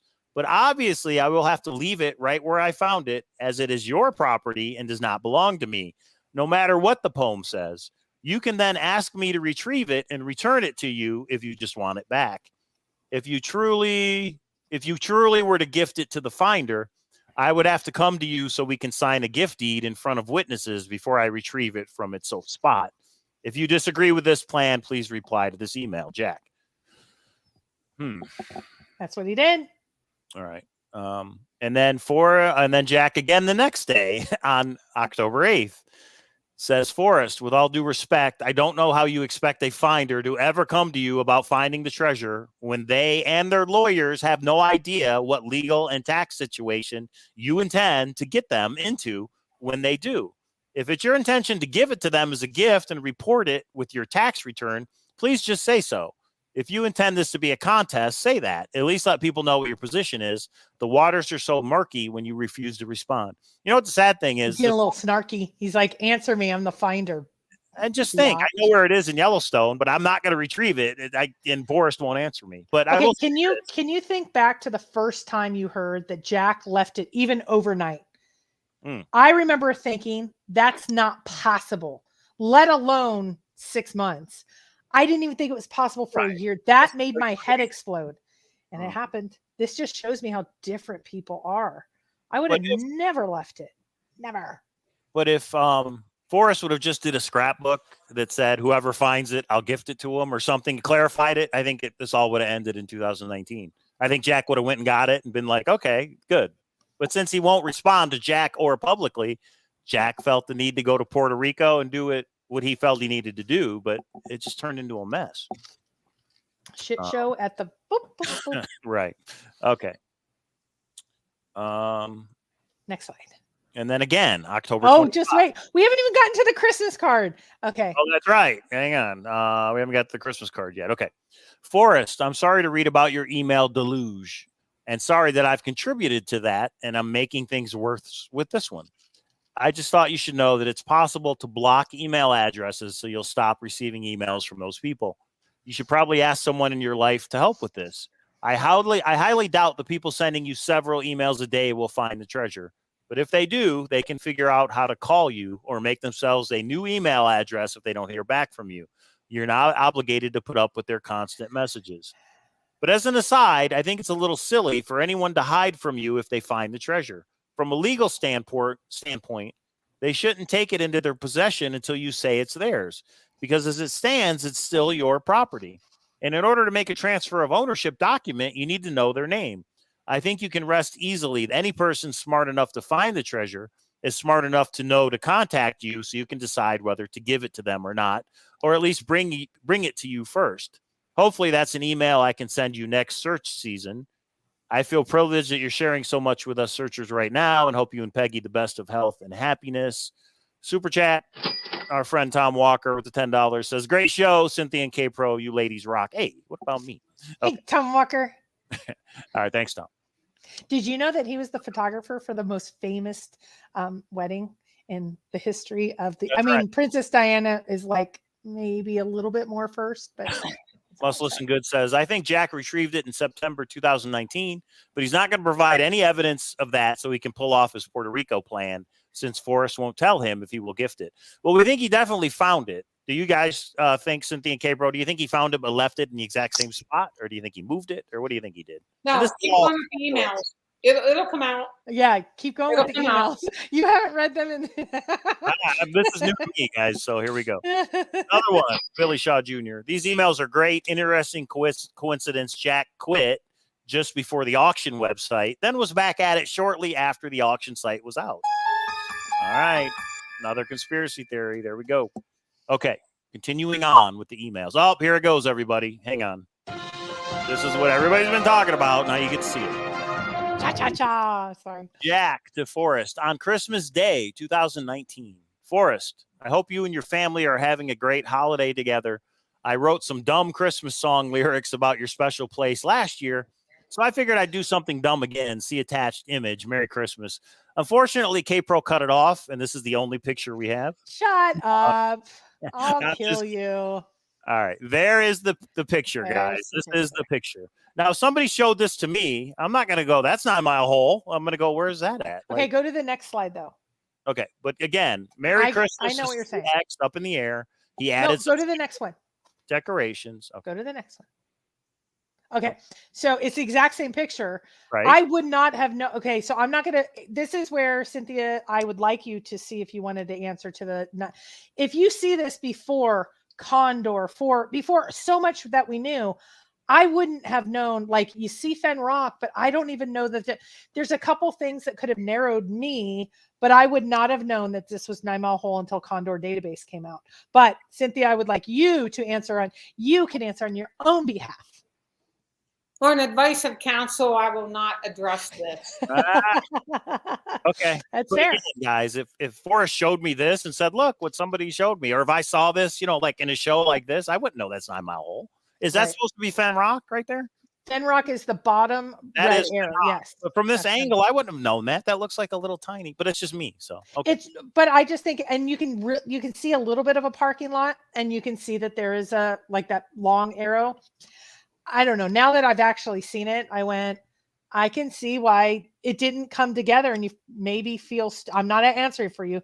You maybe feel stupid a year later, going, "Gosh!" And maybe if you only saw it for a glimpse, and maybe if there's too many maybes, and that's where I just go, okay, To me, I get it. It's a nothing burger. So a searcher sent Forrest a stupid thing that you know what I mean? It doesn't mean anything, but that's just me. That's just me. Now, after the fact, we know certain things from these emails, and maybe it changes it, but that's after the fact. Okay. Yeah. But there it is. Do what you got to do. There is the picture, everybody, of the. Bree, please don't let this be the real ending. I think I'm getting a lot of messages right now that it almost feels like it's the day of the find. They're like, it can't, then this means it's not my spot. And some people are hurting right now. So I just want you to know it's like Mike says, it's okay. And this just gives us the closure part, and we're friends, and we're still going to be there for each other.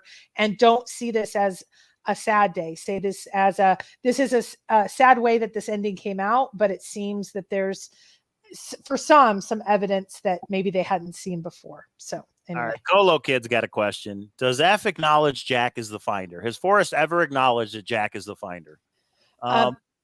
Yeah. No, he says a man from back east. He was dead before the out came.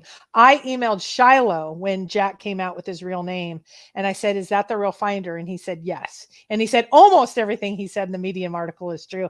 And I think it's all this story. So Forrest never said Jack Stoof is the finder. He said the man wants to remain anonymous. So. But okay. So in other words, he's saying he's the finder, but he's just saying he doesn't want me to say who he is. He's a man from back east, I guess. Right. And there's emails where he congratulates him, I think. Eula Sanders with the $4.99. Oh, but they haven't seen those emails yet, honey. So let's get through all the emails. Oh, we're not done, everybody. We're just getting warmed up, I think. Eula Sanders, the gift tax of $1 million would be roughly $400K. There are ways to get around this. Anyone ever look to see if F and Jack went into an LLC together? Well, we know they went into a joint, what is it, JLA, JDA? A joint defense agreement. Whatever that means. No, Jack moved to Puerto Rico, and they got around it through the gift tax, or a gift. And as a part of evidence, there was a tax return gift exemption provided to Jack. I haven't looked up the LLCs. The last LLC I looked up, it didn't. I didn't like that one. Cowlazars LLC. Yeah. But I'll just say this: all I want to see is Jack's expression, and I'm assuming in that conference room when Forrest said, "I was going to gift it to you." Duh, you know what I mean? Like, oh, I mean, I could have retrieved it 6 months ago. The millennials, stupid old man, didn't think of everything. Yeah, anyway. He did. Okay. All right. But wait, there's more. Jack emails Forrest on June 5th of 2020. And this is the big email, the find email, everybody. Forrest, I have found some of your property, the treasure chest and its contents described and pictured in your book. Didn't we skip where he talked about the dead searcher? Or okay, never mind. After Sorry. this. I think it's after I'm this. sorry. Yeah, I think it Okay. is. So it's out of order. Okay. Okay. No, it's because that's how we confirm 2019, and so that's in that segment. Okay. Oh, Sorry. wait until you see a couple of these guys. Sorry. Jack slips up, let's just say. Kiwi with the lost Padre mine and the Pioneer Gold of Friendships. The search for the chest is over. And there's new adventures out there, guys. We do a show on Thursdays called the Treasure Hunt Amusement Park. There are other treasure hunts out there, including a new one you guys need to know about. But that's Thursday show. Okay, this is the email that we all know, but I guess I'll read it. Jack sends to Forrest on June 5th, that fateful Friday night, 7:30 p.m. Though seems to be some discrepancy between what you in the past have said is in the chest and what is in there now. The chest and items match the book's photos, and words in the family history visible through the glass of the waxed olive jar refer to members of your family, Skippy, Donna, and Graydon. As this is your property, not mine. Again, Jack has said this through all his emails, that this is your property, not mine. I would not want to move it without your explicit permission. So I covered it back up and left it where I found it. When I located it, I took some photos, plural, of the chest in situ. And after I opened the lid, I am willing to send you these photos for verification, but I ask that when you see them, you do not immediately announce the treasure has been found. I'm aware that over the years you have intimated that you may like to give these items to the person who found it. If that is the case with me, I would be happy to receive them, but I think it would be prudent that I first return your treasure chest to you so you can fully verify that it belongs to you. At that time, you can make your decision on whether to keep it all, give it to me, subtract or add items, or whatever else you may decide. If you would like to give it to me, a gift deed could be drawn up listing all the items. In that case, once the details have been worked out and the valuables have been moved away from your home into a secure location that will not draw the type of people who have stalked and harassed you and your family in the past, I think it would be safe to announce the finding. If you do not wish to give it to me, that is your right, as there exists no applicable rules or implied contract between us, and I would be happy just to meet you.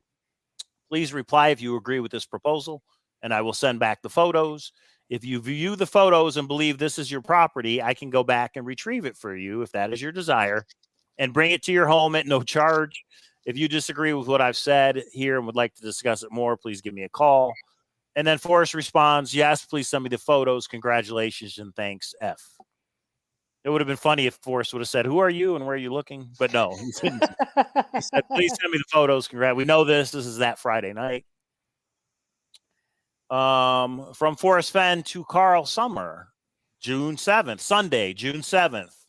He forwarded it. It went from Jack to Forrest, and then Forrest forwarded it to his attorney, Carl, on Sunday at 7:35. And then at 8:07 p.m., about 30 minutes later, thanks, Forrest, photos are attached, Jack. So Jack sent Forrest the photos of the treasure chest around 8 p.m. on that Friday, June 5th. Notification of found property. Jack had to have talked to a lawyer. Do you guys think he thought all this up of I leave it, I can't touch it, it's yours by himself? Or do you think he consulted a lawyer? I don't think he had the lawyer that he hired until that week after the fine. So I think he may have consulted some people, but I don't think he hired an attorney. That's my opinion, because he would have had that attorney represent him. And we know that Tom Nasco is his representative. Oh, guys, no one leave. You have no idea what's coming. Okay, There's one for Bob, real quick. Cynthia, do you think the Nook is destroyed by the rain and flooding that happened? What do you think? No, it's 150 back from the edge of the Madison. I don't think it reached it, but I think someone's going to. The park opened. What day is it now? Monday. The park opens Wednesday, the west entrance. So I think someone will try to find out. Any plans to go back, Cynthia? For the treasure chest, for the area. Doesn't matter. Okay. No one cares. Eventually. All right. Okay. Let's keep going. Gabriel says there's a lot more. Hold on to your hats, everybody. These are the pictures that he sent. And this, again, came out through the court case, right? So there's this picture. There's the log that is now gone. There's the lid open. Another picture. And these are zoomed in pictures, I'm assuming, of this picture. They were just just the attached pictures. I didn't want to put them on 5 slides, so I shrunk them down. Okay. There they are. Okay, we already had that before. Right. It's question time. Is that Jack? No. All right. So is that I it? held back 2 of the emails because I believe they say something further. So Oh. 2 of the emails we're going to go over in just a second. But is there any questions? And some of you in chat are going, wow, this does show 9 Mile Hole. Some of you are like, Jack's not the finder. These emails are fake. And that's exactly, everybody has to make their own decision. The only thing that we're doing is presenting what was presented in court. That's the only thing.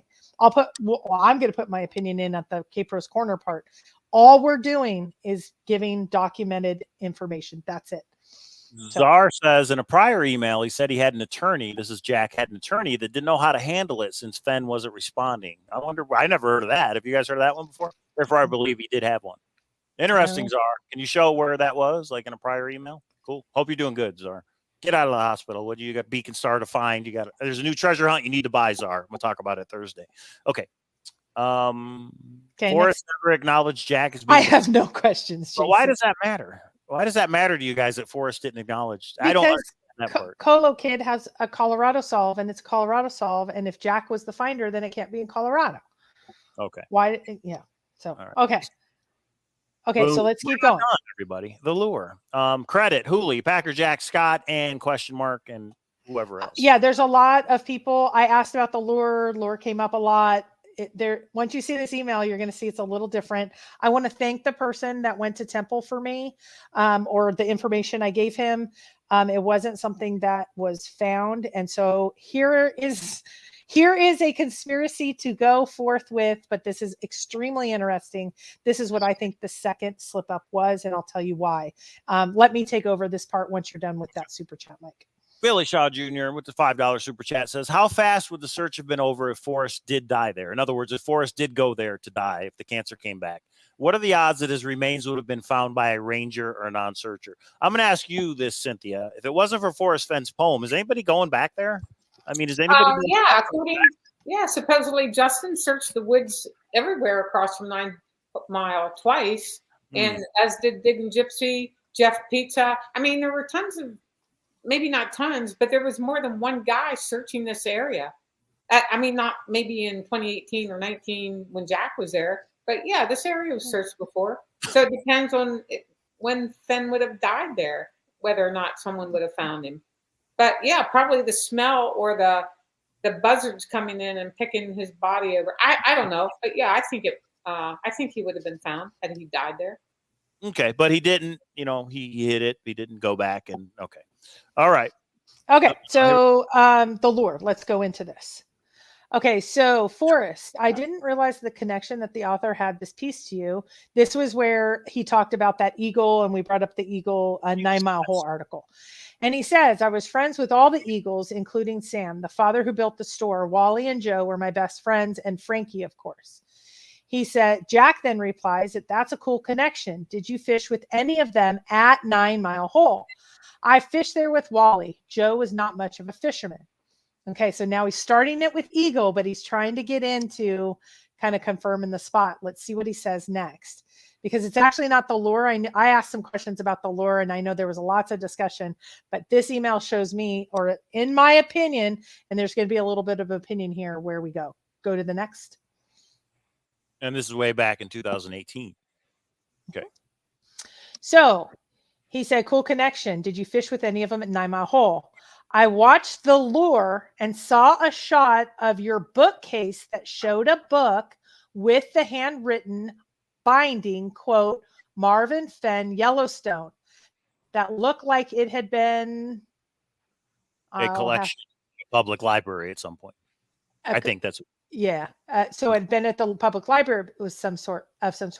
What sort of book is this? A photo book? Tales of your father's adventures in Yellowstone. This is my father's fishing diary. But wait, there's more. So this is from the lure, and this is what he's talking about. Jack sees and this is what Holy sent me, and this helped with step 1, which is huge. But now that we have the rest of this email, did he get just this? Did he get the diary? And Treasure Warriors, once Dale posted the diary, you can see the diary had lots of that wouldn't have honed me into 9 Mile Hole.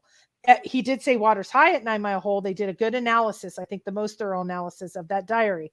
But Where did Jack actually get the next step where he never left 9 Mile Hole? Let's go to the next slide. Oh, So that's there more it is. pictures. This is There the it cover. is. This is the spine. That's This is the the cover. Yeah. Okay. Yeah. Fishing log, Yellowstone Park, record 46-60, Marvin Fenn. Interesting. There it is. What if this was on the bookshelf when we were in his house for the No, you Jamie should pull up the Sword? pictures. Yeah, because he was showing you a book and you're right there in that corner. That'd Yeah, be cool if we it were was right there. Okay. I bet it's an interesting read. I saw an article say he used to write a weekly fishing column in the Temple Daily Telegram. Do you know what years he wrote it, Jack? Want me to keep going? Yes. Okay. Forrest, Patty Benoit at the Temple Daily Telegram told me she thinks your father wrote his weekly fishing column for them in the mid to late 70s to the late 80s. Does it sound right? I think is what he's saying, Jack. Yes. Forrest says sounds about right. So Forrest Fenn's father used to write a weekly fishing column in the Temple Daily Telegraph. Okay. Correct. In the 70s and the 80s. Right. Okay. So what do you do if you're an obsessed past treasure hunter? I called the Temple Daily Telegram and I talked to their archivist, and their archivist said, we don't hold them directly that far back and they're not accessible on like newspapers.com, but they are accessible in another place in Temple. And I'm going to tell you that other place. I was going back and forth because I didn't know what to do. And I said, Mike, I need to go to Temple. And this is the day I got back from Santa Fe. Just got back from Santa Fe. Now you want to go to Temple. And that was actually his look right there. I want to play in the World Series of Poker, but yeah, anyway. But there's not enough time to do all these things. And so this is when I did. Be clear. I never said no, did I, Capra? I never said. Yeah, you did. Do you see your look? Your look doesn't say yes. No, though. That's my opinion of are you crazy? But I never said no, you cannot go. Oh, crazy. Wow. Wow. That's a judgment. Crazy. He weighs in on this. Crazy. Okay. All right. Okay.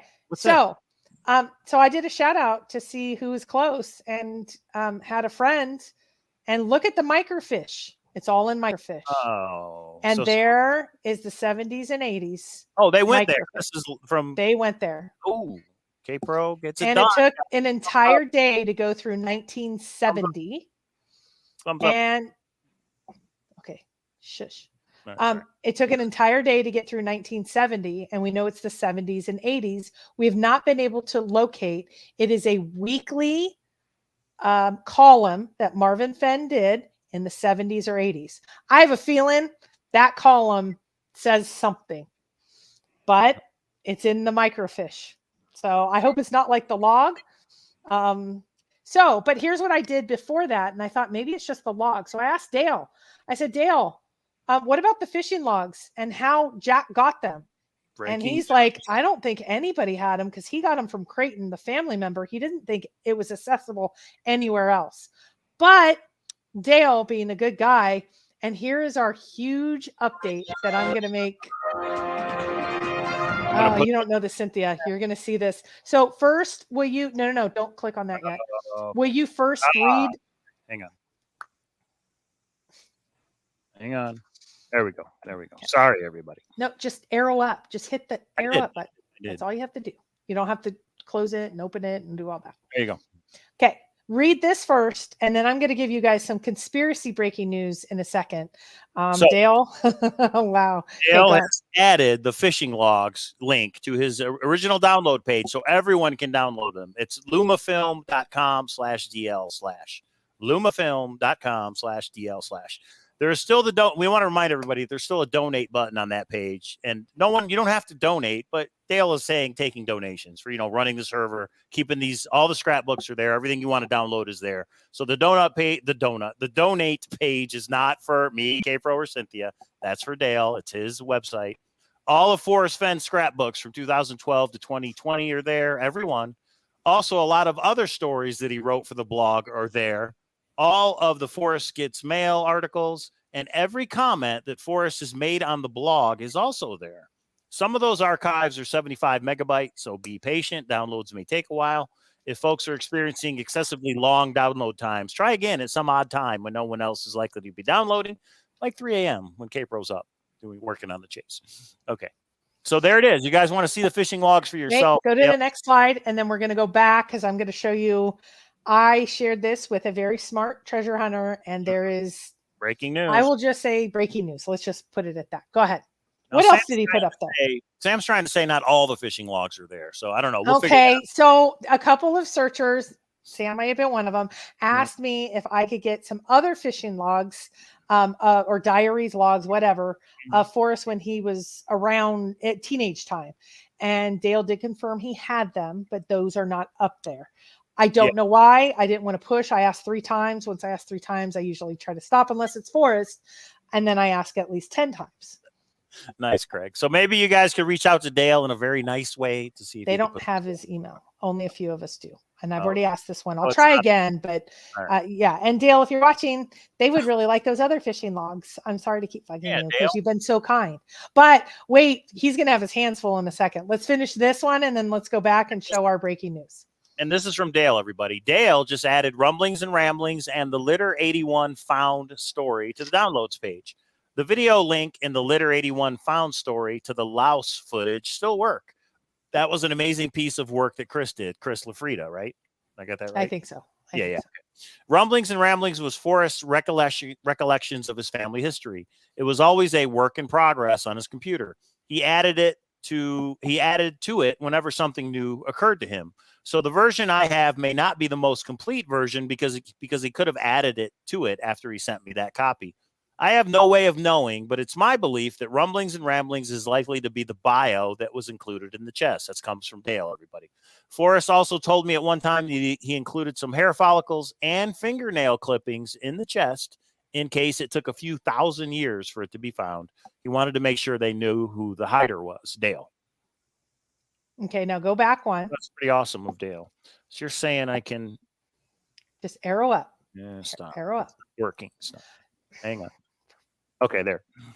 I have to click on it for it to work, so can't show things out of order. There we go. Okay. Okay, click on that link. So I shared this with one person, only one outside of Cynthia and I. Oh, yes. I want to go there, right? Yeah. And now I'm not trying to start a conspiracy, but I'm going to report the facts and I'm moving on. Go down to Forrest comments. I'm putting the link here in the chat. Everybody wants to get there after. Julie already did that. Move on. We got a wrench. We got super wrench. Go down. Go down to Forrest Fenn comments. Forrest Fenn comments. This is all from Dale. Okay. Go down. Down. It'll be this. You'll see, no, go down. There. Yeah. So there's, and now look, put your cursor on that. It's gone, but if you put your cursor on it, you can read it. Yeah, and look what it says. Dale, and there's no date or anything. D. Neatsill. Treasure was found 8.25 miles north of Santa Fe. Treasure was found 8.25 miles north of Santa Fe. Video will be posted on another site for those that have not solved the poem free of charge. Thank you, Forrest F. And that was posted on 5/8/19, which was 1 month before. Do you remember when we were reading? Where do you see 5/8/19? I don't. You don't. You have to do some work to get to it. That searcher, if you cut and paste all of this, you can actually highlight. There's 4 of these boxes. I don't know why they're there. You guys can work on the conspiracy of it. This does align with Jack's email to Forrest of, I have some things I need to say to you and I don't want a paper trail. This was that month. So I don't know why that's there. I don't know. There's 4 of those boxes and I don't know why they've been deleted, but they're not really deleted. I don't know. Yeah, we're just pointing it out, guys. But again, treasure was found 8.25 miles north of Santa Fe. Doesn't mean it was found right at 8.2. Forrest is saying it was found, like I said, 8.25 miles or more, in my opinion.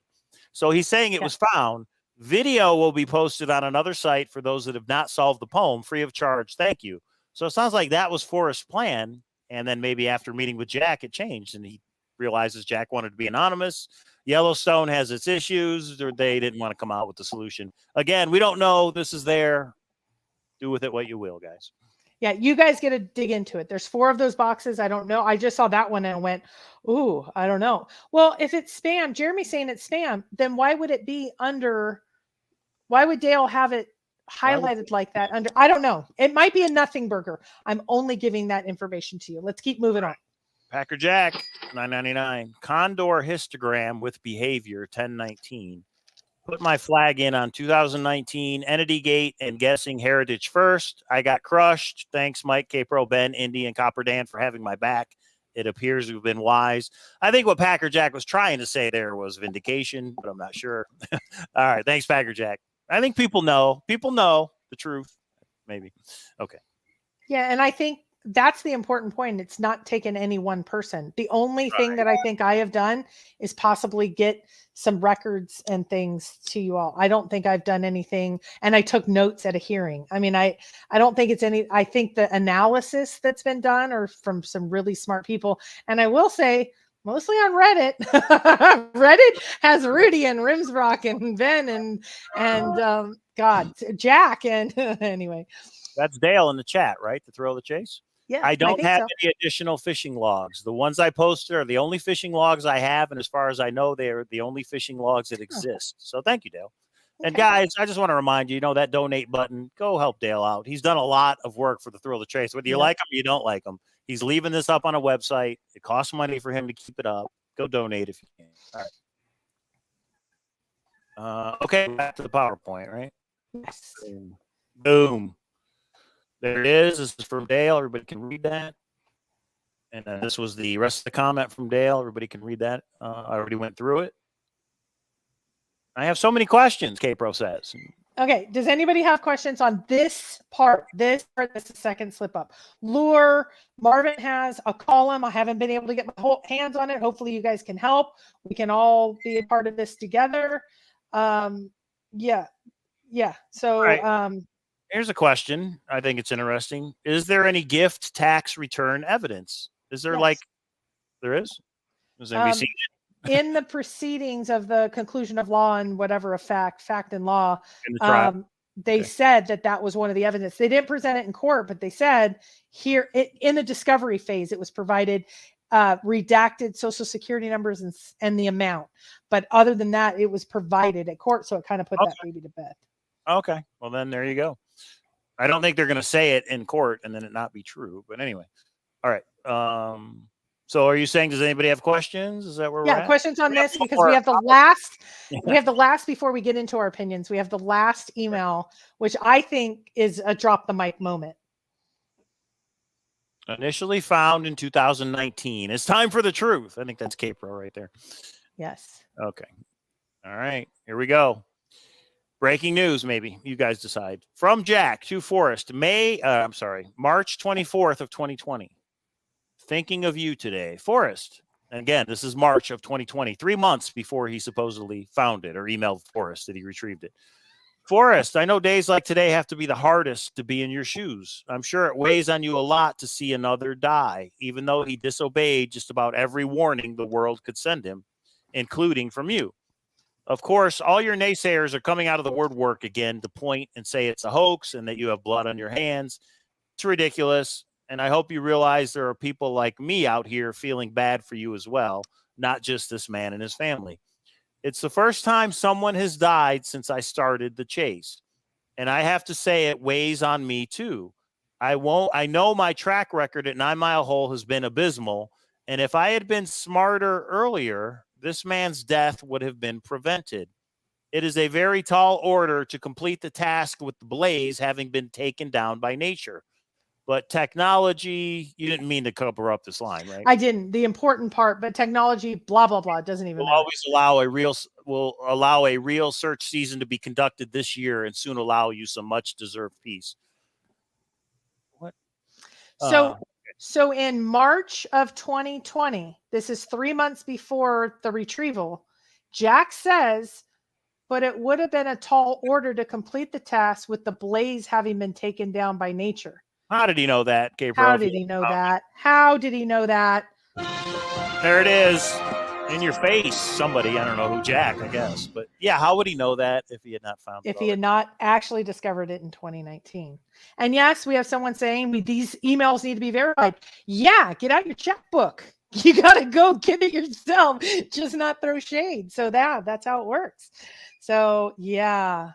This would be a very tall order to complete the task with the blaze having been taken down by nature. How did he know that 3 months? If he found it on June 6th, the very first, or June 5th, very first time. How did he know that Blaze was taken down by nature? And what do you think he means by if I had murder earlier, this man's death would have been prevented? If I would have figured out that you actually had a plan, or if I would have figured all this out earlier, if I would have taken it when I actually found it and figured all this out earlier. Gotcha. So the smarter earlier is not if I would have found it. We're saying he did find it, Jack. He's saying if I would have been smarter and realized you took care of it as a gift, if I would have retrieved it, if I would have figured this out earlier. The biggest thing for me is I don't even care about that part. How did he know the Blaze was taken down by nature in March if he supposedly discovered it for the first time in June? I get it. And that is important. And that is breaking news. This kind of admits partial liability. Ooh, no good. Yeah, I don't know. Yeah. But I still have so many questions. I think that's all for this section. There it is. Yeah. Okay, now go to 3. This is now we've only gone 2.5 hours, which I didn't think we'd go that fast. That's all. I think this is the part that's going to be conjecture. Do we want to take a 2-minute break and go to the restroom and we can do refresh our drinks? And then it's not going to be that long. We have about 10. Yeah. So Dale redacted a section referring to the painter in Yellowstone National Park, Grafton Tyler Brown. Interesting. Somebody said that the person that found it for me, and I don't know anything about it. That's all I know. Take a break, everybody. We have one more PowerPoint to get through, and I guess it's only like 10 slides, and it's all just questions. This is where we're going to put our opinions in. There's not going to be any more than, isn't it? Yeah. I'll be back. Cynthia, you good? Yeah, I'm talking so much. I know. Exactly. I'll be right back. I've been texting. Gotcha. Hang on a second. And I'll take this minute real quick to say the thrill of the chase is over. I think this provides some answers for a lot of people, but there's still that hole. There's still the thrill of the chase hole, right? What do you got to plug it with something? So I want to say that there is a new treasure hunt out there, and it's called The Incredible Hunt. Have you heard about this, Cynthia? No, I have not. All right. The Incredible Hunt. The Incredible Hunt is 6 treasure chests have been placed somewhere in the U.S. 6 treasure chests. Each treasure chest, you find it, you get $10,000. 6 chests, there's $60,000 up for Dustin White knows there's $60,000 up for grabs. The Incredible Treasure Hunt. I'm working on it. I'm going to do a show Thursday on it. You get these cards in the mail. Each of these cards, if you figure out the clues, and yes, it is okay that I show these so everybody knows, it will lead you to a treasure chest. You get a map in the mail. I mean, it's really cool the way they're doing it. In the description down below is a link. And if you buy into this hunt with that link, you get $5. So it's incrediblehunt.com. You guys go check it out. For me, it is a replacement for the throat, along with Xavier Marks, along with the Beacon Star. But I really like this one. And we'll do a show Thursday, and K-Pro's going to get into this one with me. Cynthia, I invite you to help us out. Maybe we could all find a treasure chest together. Does it say like the state or the city? Nope. No, it doesn't even tell you the state. Doesn't even tell you the state. But if you solve there's 6 of them. So if you solve anything correctly, it will tell you exactly where it is. Well, my problem is it cost me $60,000 in gasoline last month just for all my trips to Santa Fe Hotel, food and booze for K-Pro. So booze for and that everybody is breaking. Wine, champagne, and margaritas. I think we spent $60K, didn't we, Christy? In 4 days? Oh, there's a lot of champagne, I do have to say, once the celebrations began. So, but I don't know. I just know it's okay, bring up the last PowerPoint. These are where the questions. I asked you guys to give me some questions that you wanted answered. I didn't put a lot of them in here just because I knew they would be answered. Like, were there any emails and what were they and all that? I knew that would be there.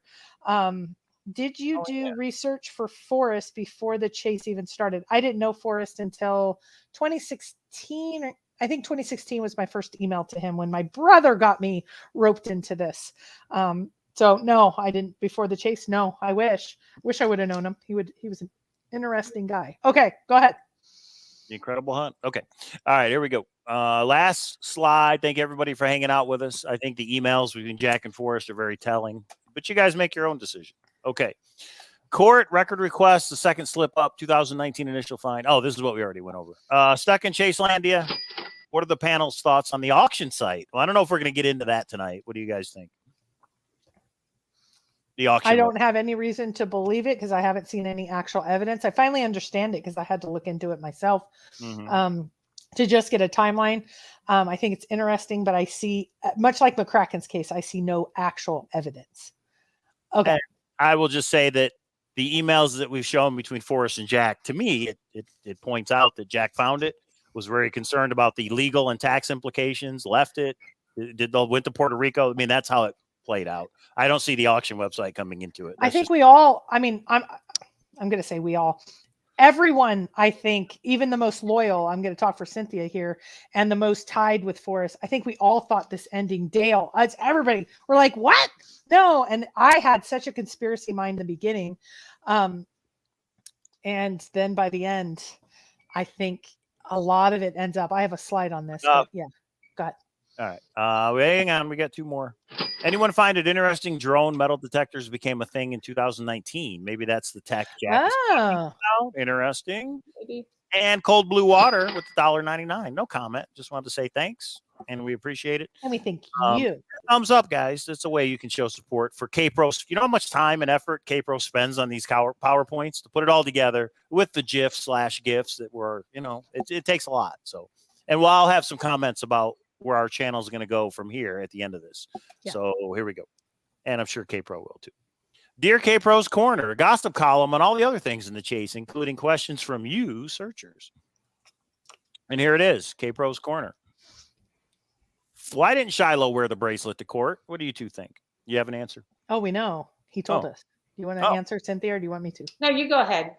So, that was the first thing we looked for when he walked up. He was so dashing. I'm sorry. He walked in. His mother is so petite and he is so tall and commanding a presence. He walked in and you saw that belt buckle. And so we looked at, and he said, I want you guys to see that bracelet on a day of celebration. This is not this hearing and what you're going to hear. He knew what we were going to hear. I don't think I could have prepared on what I thought I was going to hear. He said, this isn't a celebration. We don't want this to be breaking news that this situation brought out the family. And now the family is going to celebrate something like the bracelet. That'll be something fun and positive. He didn't think it would be fun and positive presenting it at a court hearing, talking about his grandfather raping a woman. He didn't say it like that. That's how I took it by the end. What do you think, Cynthia? Did I characterize that okay? Yeah, this definitely was not the situation to be celebrating anything under the horrible circumstances that took us all to the courthouse. Yeah. Zara asked, did he wear the belt buckle every day that you guys saw him? Mm-hmm. The 2 days of the trial? I think so. Yes. I think so. Yeah. What happened with Toby at the hearing? I got to zoom back in on this one. I wasn't there, so I have nothing to say. It was an emotional time. Would you like me to characterize it, and you can correct me, or do you want to do it? The only reason I even asked Christy if we could address this tonight is because I heard that Toby actually misstated what took place between he and I after the day one was over. And Toby had been sitting beside me in the courtroom. And when it was over, we stood up and I said to Toby, now you believe 9 Mile Hole, right? And I'm going to read what he answered because I wrote it down and he said something entirely different. I think on Ben's show. So we were still in the courtroom, but as we stood up and we were starting to leave our seats, Toby replied, I won't believe 9 Mile Hole until Sarah Davis shows us the GPS coordinates that Forrest Jack gave her. And he was alluding to the Zoom meeting between Yellowstone and Forrest and Jack and their lawyers back in August of 2020. At that time, I was fuming, but I exited the courtroom. Toby followed right behind me. And then I basically lost my composure, got in his face. I'm not going to say what I said. I don't know if Chrissy's going to repeat it or not. You're the dumbest motherfucker in the chase. You're pawn scum. Fucking pond scum, I think. Fucking pond scum. No, And not so- that I'm just stating facts. I'm Yes, not saying because you were I there. wasn't mad about this. I thought it was humorous. So, but I do want everyone to know that later that day I was counseled. I accept full responsibility for my outburst and take full ownership of my bad behavior. So there you go. Case closed. Next. Okay. And I will say for me, that is exactly what I heard. And it was inside the courtroom when the initial exchange. I did hear the question. I did hear the answer. And I thought, Sarah Davis trying to say, well, anyway. And then I think Cynthia needed a breath and she took off. And it just happened to be that Toby was right behind her when she turned around. It was an emotional moment. I had my own emotional moment, which we'll go over because Cynthia was so mad. We got on the elevator right away and McCracken had to jump aboard. It was emotional for everybody. I saw Cynthia bawling, crying. I saw Cynthia angry. She saw me in the same states and we kept each other out of jail. Yes. We talked about our anger later, and we said it would have been so embarrassing had one of us been the person handcuffed and arrested outside the courtroom that day. So yeah. So from then on, I think we really helped each other get through the remaining really, really emotional times. We really helped each other. So there you have it. I'll just say I wasn't there. I don't know how it went down between you and Toby, but I hate to say it, but Toby's entitled to his opinion. He doesn't have to believe it if he doesn't want to. You know what I mean? So in the case of the evidence or what we consider evidence and all that. And you're absolutely right. So he could have said, I don't believe it. But when he said he will only believe it when Sarah Davis shows him the GPS coordinates that Forrest and Jack gave him, in my opinion, he can say that because he knows that can never happen. And in my opinion, he will never say it's that 9 Mile Hole is correct because he does not want to have to pay all the bets he made with other searchers about 9 Mile Hole. It's just my opinion. Toby obviously has his own show and he can address this and call me a liar, which I'm sure he will do. And I don't care. Yeah. And I didn't think this one was that huge of a deal. It was an emotional time. The issue that I have, and I'm finding this the hard way for myself, is when you put your voice behind it as a tuber. I had somebody call me and go, I so was believing Toby that Sarah did not represent Yellowstone. And then I had to go look it up myself. And that's her specific jurisdiction. There was a reason for that. And I was like, right. But a lot of people follow because he is a really intelligent man, et cetera. So I was just a little disappointed because I thought, oh, it's going to keep the conspiracies going. How much more evidence other than, seeing a video? My God. It seems like there's a lot, but I also was of the fact of that's okay. Because I know he already had that opinion. Cynthia didn't have that. My bad moment was at McCracken, and I'll talk about that in a minute. Go ahead, Mike. Sam with the 999 says, why is Dale claiming in chat that there are no logs earlier than 45 to 60? I don't know. You have to take that up with Dale. I don't know anything about these fish. I'm in the middle of that one. Sam, let's talk offline.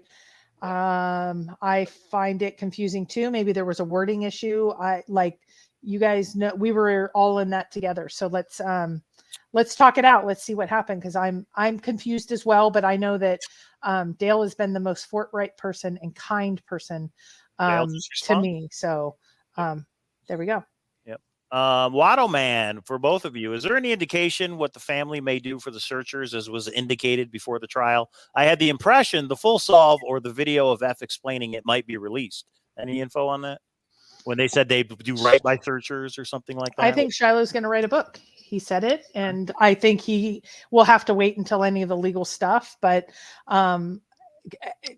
kind of lessons, but I think he wants a story. I don't know what the timeline, I don't know any of that, but I think Shiloh, from what he said before, he would be the one, if anyone. And I think that's what I think. I don't know. That's my general opinion, because we're on opinions only, no facts, no secret recordings. This is just our opinions. Go ahead, Cynthia. Anything? Yeah, I felt that during the course of the 3 days that it was alluded that Shiloh will do that. The book, okay. And I think he alluded to that. He will do it. Okay. I don't know the time frame either, but I think he will do it. Yeah. Jeremy would like to know, at just record keeping, at no time was Jack's 2019 solve read in court via an email. Was there ever like a solution read in court? No, the things that out of the different emails, he talked about 9 Mile Hole. He talked about Home of Brown, and we saw that in the emails. The damaged blaze.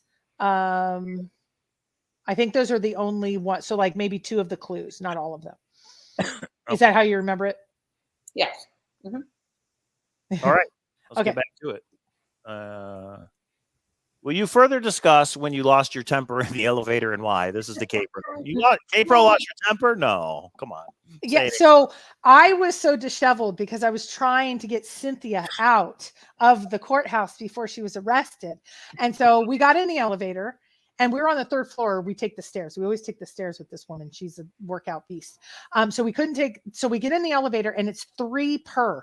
2 of the family members' friends get in and McCracken gets in. That makes a 5th person. I can see at least. And he gets in and he says, and this is right after Forrest is raping my girlfriend, but I don't care because, hey, he's raping her and I might get I was so emotionally charged. And I thought, just keep it together, look down. And we were all looking down. It was the most awkward elevator ride. And he goes, so are you enjoying the trial? It's just so boring. Mm-hmm. And I thought, it's boring to hear about your grandfather or father raping a woman. I had so many thoughts in my mind and I just thought, open this elevator before I have a bad moment. And then the elevator opened and it was already bubbling up. So I just, it's really boring about raping a woman. Are you out of your mind? And then right then, and that's where security is. And the security guy sees me and he's big and he has guns and he has that. And I was like, and then Cynthia just goes, because the exit's on the other side of the plexiglass. She's like, and you just keep walking and I'm like, I don't think it's boring. I was so angry.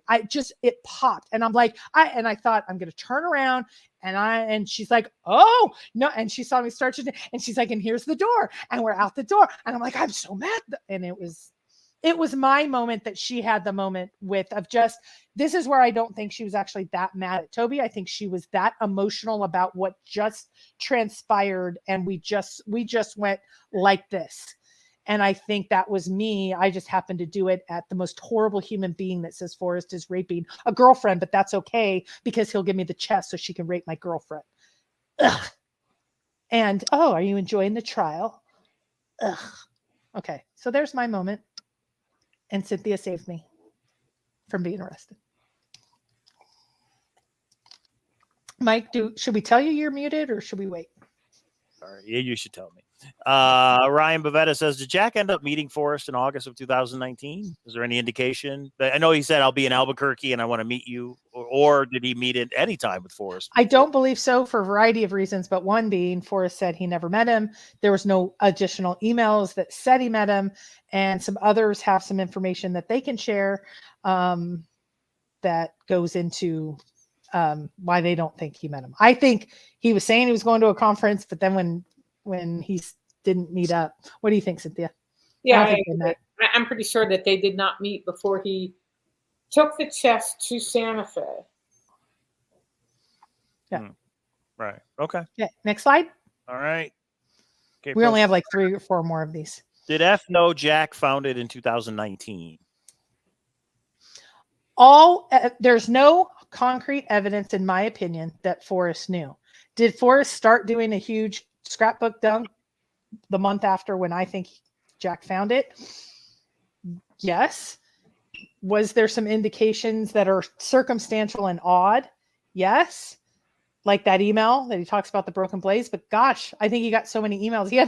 Jack had to remind Forrest so many times of who he was. Yeah. I would say I'm going to lean towards no until I see evidence otherwise. It's kind of like the auction site. Sounds interesting, but until I see some concrete evidence, yeah. What do you think, Cynthia? I agree. We saw nothing that indicated 100% that Forrest ever knew that Jack found it in 2019. Okay. Well, there it is. All right. Press, who's doing what? So there's lots of scuttlebutt of this at, during the last, a week or two. From what I understand, there's a movie, 2 documentaries, 2 podcasts, 3 books, and probably more of that's going on. Will they go anywhere? Who knows? I think 90% of them fall by the wayside. So again, who knows? Okay. So. Well, again, everybody has plans, but they don't usually make it happen. It, gets delayed. It gets canceled. So we'll see. Wait and see. Yeah, we'll see. Is there any new information that makes you think DB Cooper and Forrest Fenn are linked? Alan Kelly's request, case is closed. What's this all about, K-Pro? Somebody asked me that question, and I started putting up some information, and Alan Kelly's like, case closed.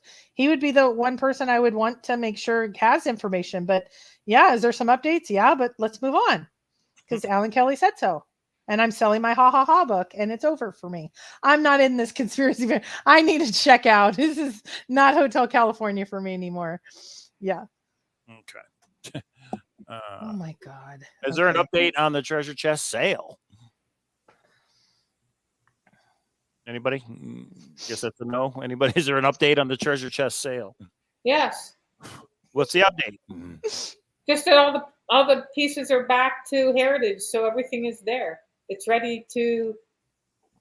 I mean, it's all together again.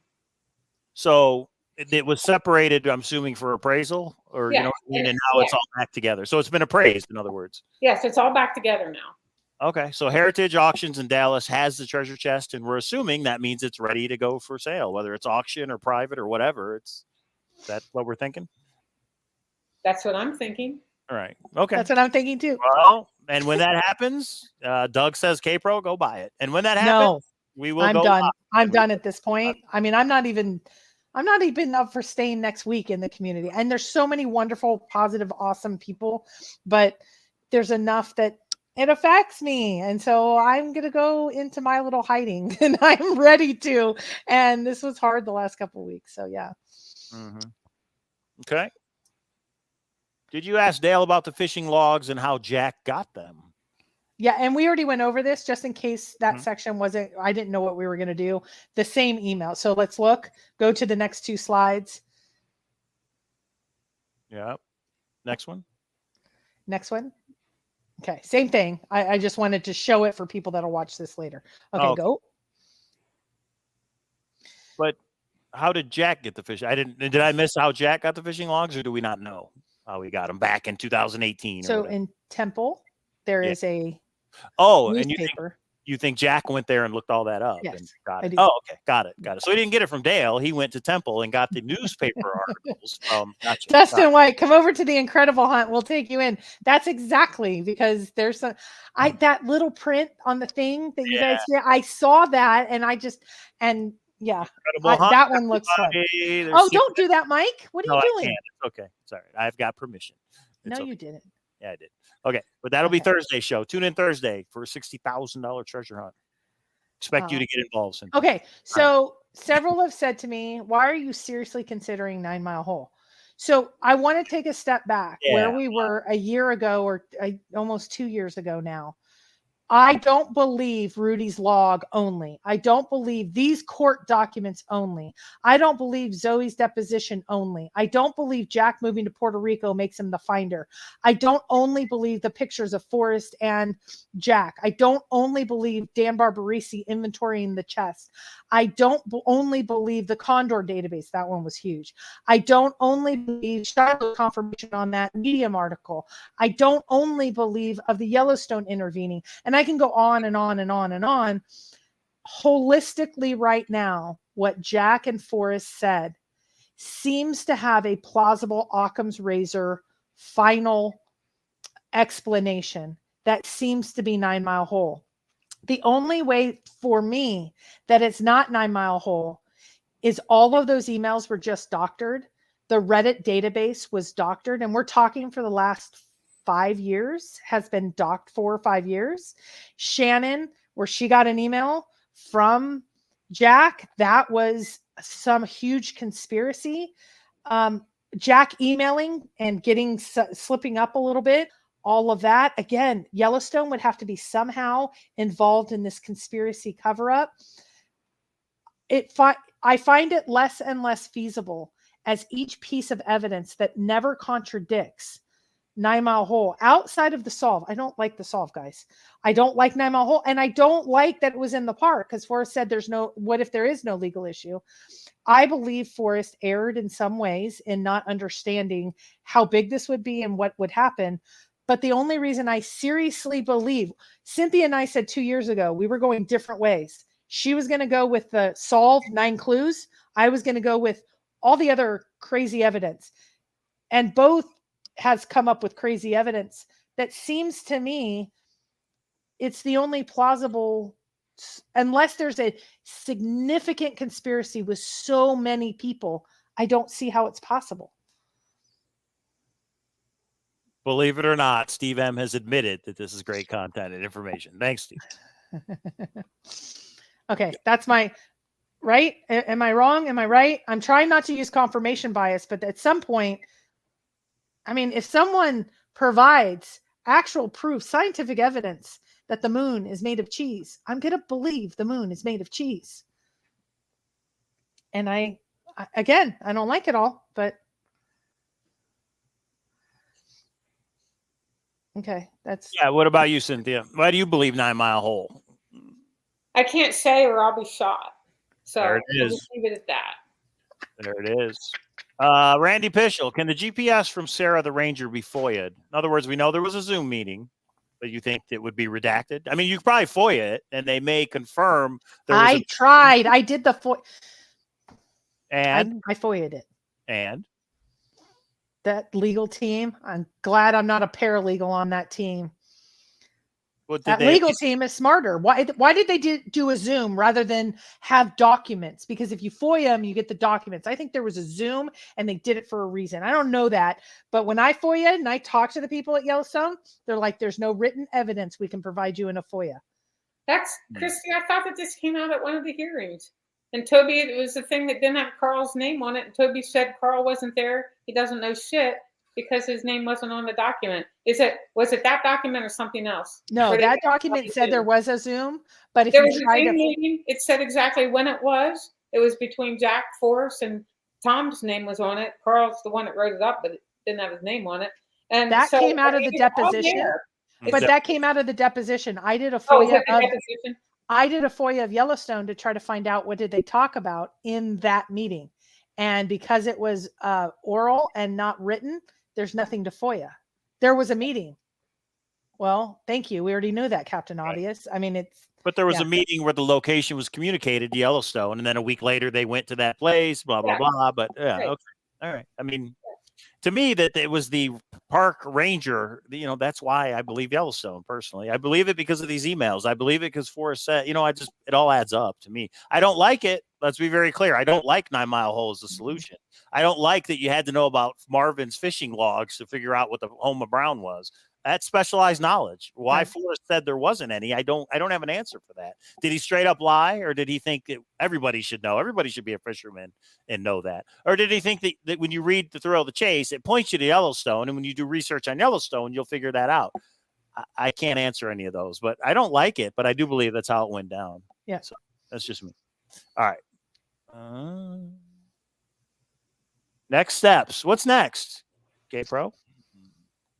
McCracken has indicated on Harry's he's going to appeal because the FBI needs to get involved because all of this has been doctored information.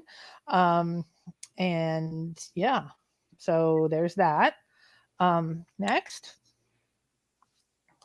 Crazy. So where am I with the chase? So a lot of people are saying, you said you're going to do this presentation tonight and we all need to leave. No, I'm not saying that. I am saying just like Dale and Cynthia and Jenny and Sasha and Justin and Amy and Digga Josie and Sean and Shannon and Copper Dan and Smell the Sunshine and Toby until recently. And this even goes more with Toby. Any of those people, they decide when their exit is. And I'm not saying I'm disappearing. We're going to have a show next week. And if we have new information, great. But if we don't, we're going to talk about the incredible treasure hunt. I have been working on this ride and the ride's over and we can't get it started again, guys. And what I'm saying is for me, you saw 170 pages of PowerPoint tonight. I am not going to be putting that time commitment into PowerPoints and investigations and trips for the community and communicating all that information. Because quite honestly, not only do I've already had to time out 7 people, because you don't treat someone nicely, they go away, and they might have the information you want, and that makes you stupid if you really do want the information. And so weekly shows, yes. Will Thor still be around for another year? Yes. Am I going to pull back a bit and reset maybe in a month or two because the trolls tend to eat each other up. So if I go away for a month or 2 or 3 or 6 or 1 week, maybe that's enough time for me to get a good perspective. But these elaborate PowerPoints, no. Huge time investment, no. Drama and snarky, oh, you must answer this, and hour on end crap, and I watch it and I feel bad. No, I don't feel a responsibility to anyone anymore. I'm going to say except for the family. And Mike, can you lower this so we're all up there? Mm-hmm. Zoe asked me something a year and a half ago. She said, do you know that you're prolonging this for the family? Can you just shut down shop? This was legitimate. Jack was the finder. We're done. And I told her no, because I thought the good people would be hanging on, and I didn't think it would give an outlet for the good people, and some of the more harassing, etc., would actually inflame. Zoe, I was wrong. I don't know if this is where I just say I was wrong and nothing else, but I'm going to say something a little bit more. I was wrong. Looking back, I would have shut it down a year and a half ago. I am glad we got this level of closure. I'm really sad that our court systems got us that. And so I will just say, doing over again, that's what I do. I'm not going away from everybody, but I'm just going away from the negative, the nasty, and it's been going on a long time. For what? There's no treasure hunt. There's no treasure anymore. And the family is done, and the court hearing is done, and we got as many answers as we could as a community. So I just think at this point, for me, but that's for me. I get to move on when I want to. And so for those of you saying you have to move on, no, you get to just keep trucking what to do. Right. So you get to keep trucking how you truck, and I'm still corresponding with people, but I'm going to take that step back and kind of reset, because it's been going on too long. And again, it's not there. We don't have a solution, but register all complaints with Forrest Fenn. He's alive somewhere, what I've heard, somewhere in New Mexico. So you should go and try to find him. I'm not the reason that this ending sucks. So, and it's not Zoe's fault, and it's not Shiloh's fault. It's just circumstances. So that's, just for me, but I'm allowed to do that, just as Dale did. I mean, people are shocked that Dale walked away, that every time Dale walks in and comes anywhere, he commented last week on one of our shows, and 9 people said negative stuff to him.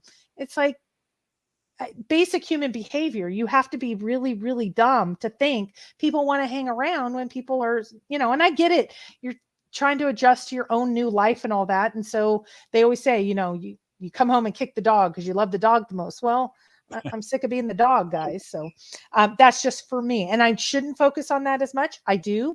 And that's why those of you, just like Copper Dan said, those of you that I've corresponded with, I'm still going to. It's just going to be more underground. I'm sick of my family being contact. I'm sick of my daughter being a target to some of you puke brain jerks. Okay, that's enough. Kuju Law with the $10 super chat says, thank you all for the hard work. It's been appreciated. And thank you guys. Thank you guys for watching. Thank you guys for everybody that took the time to thumbs up and the super chats. And again, we're not done.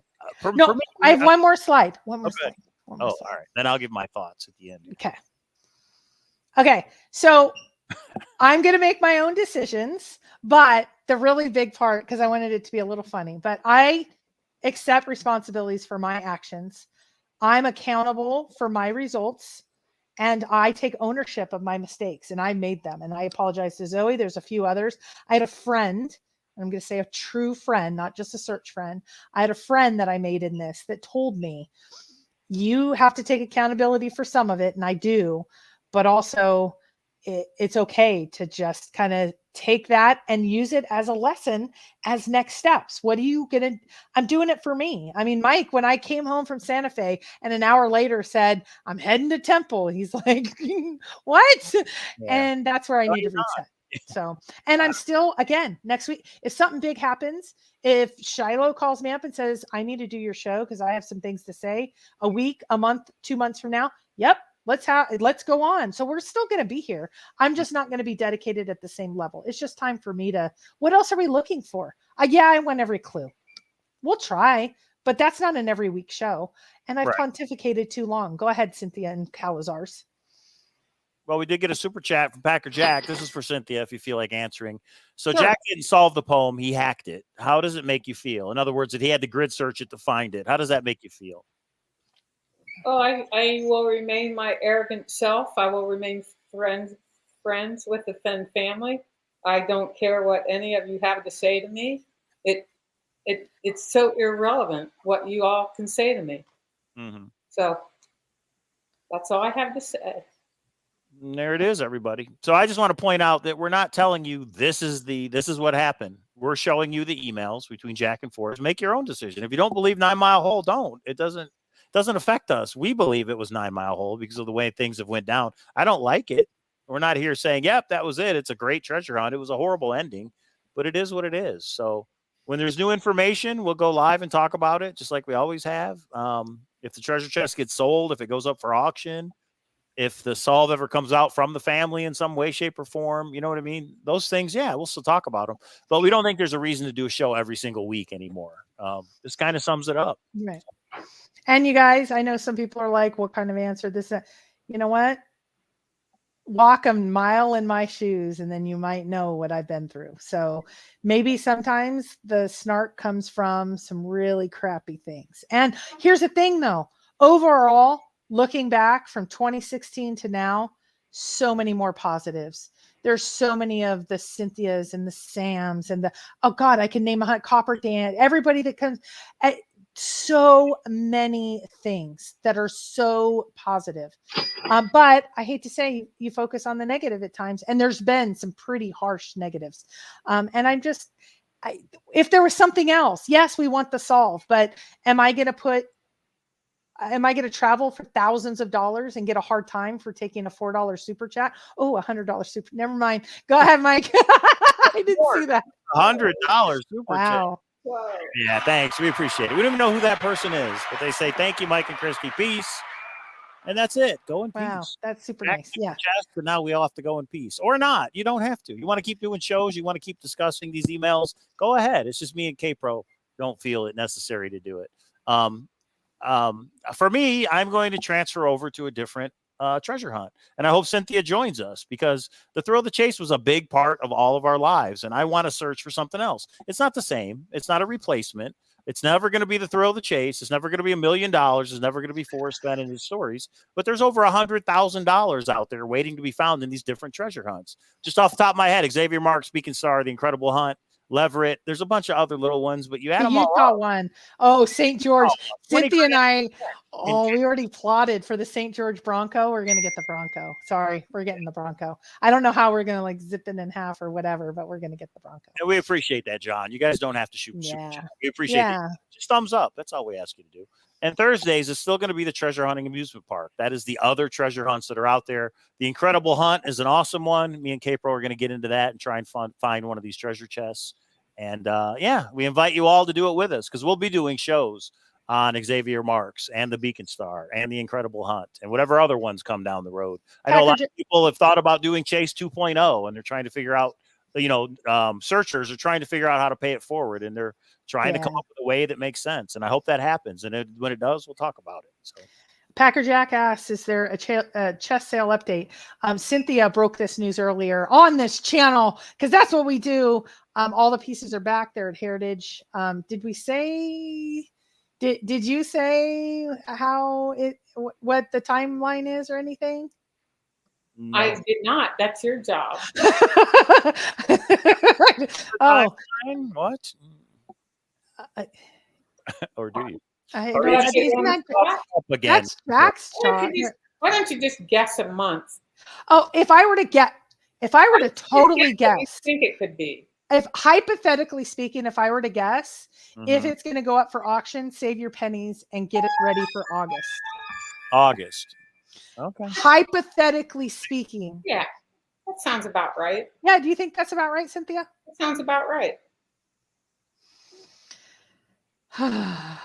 Wait, back to the PowerPoint. Was that it? Was that the last one? I think that's, let's go to the next one and see. Bringing adventures since 2016, even though you can't see it. Exactly. No, and Cold Blue Water, it's not only the haters part, because that's going on for years, different haters, different day, and all that. It's what is there now. There's no treasure chest.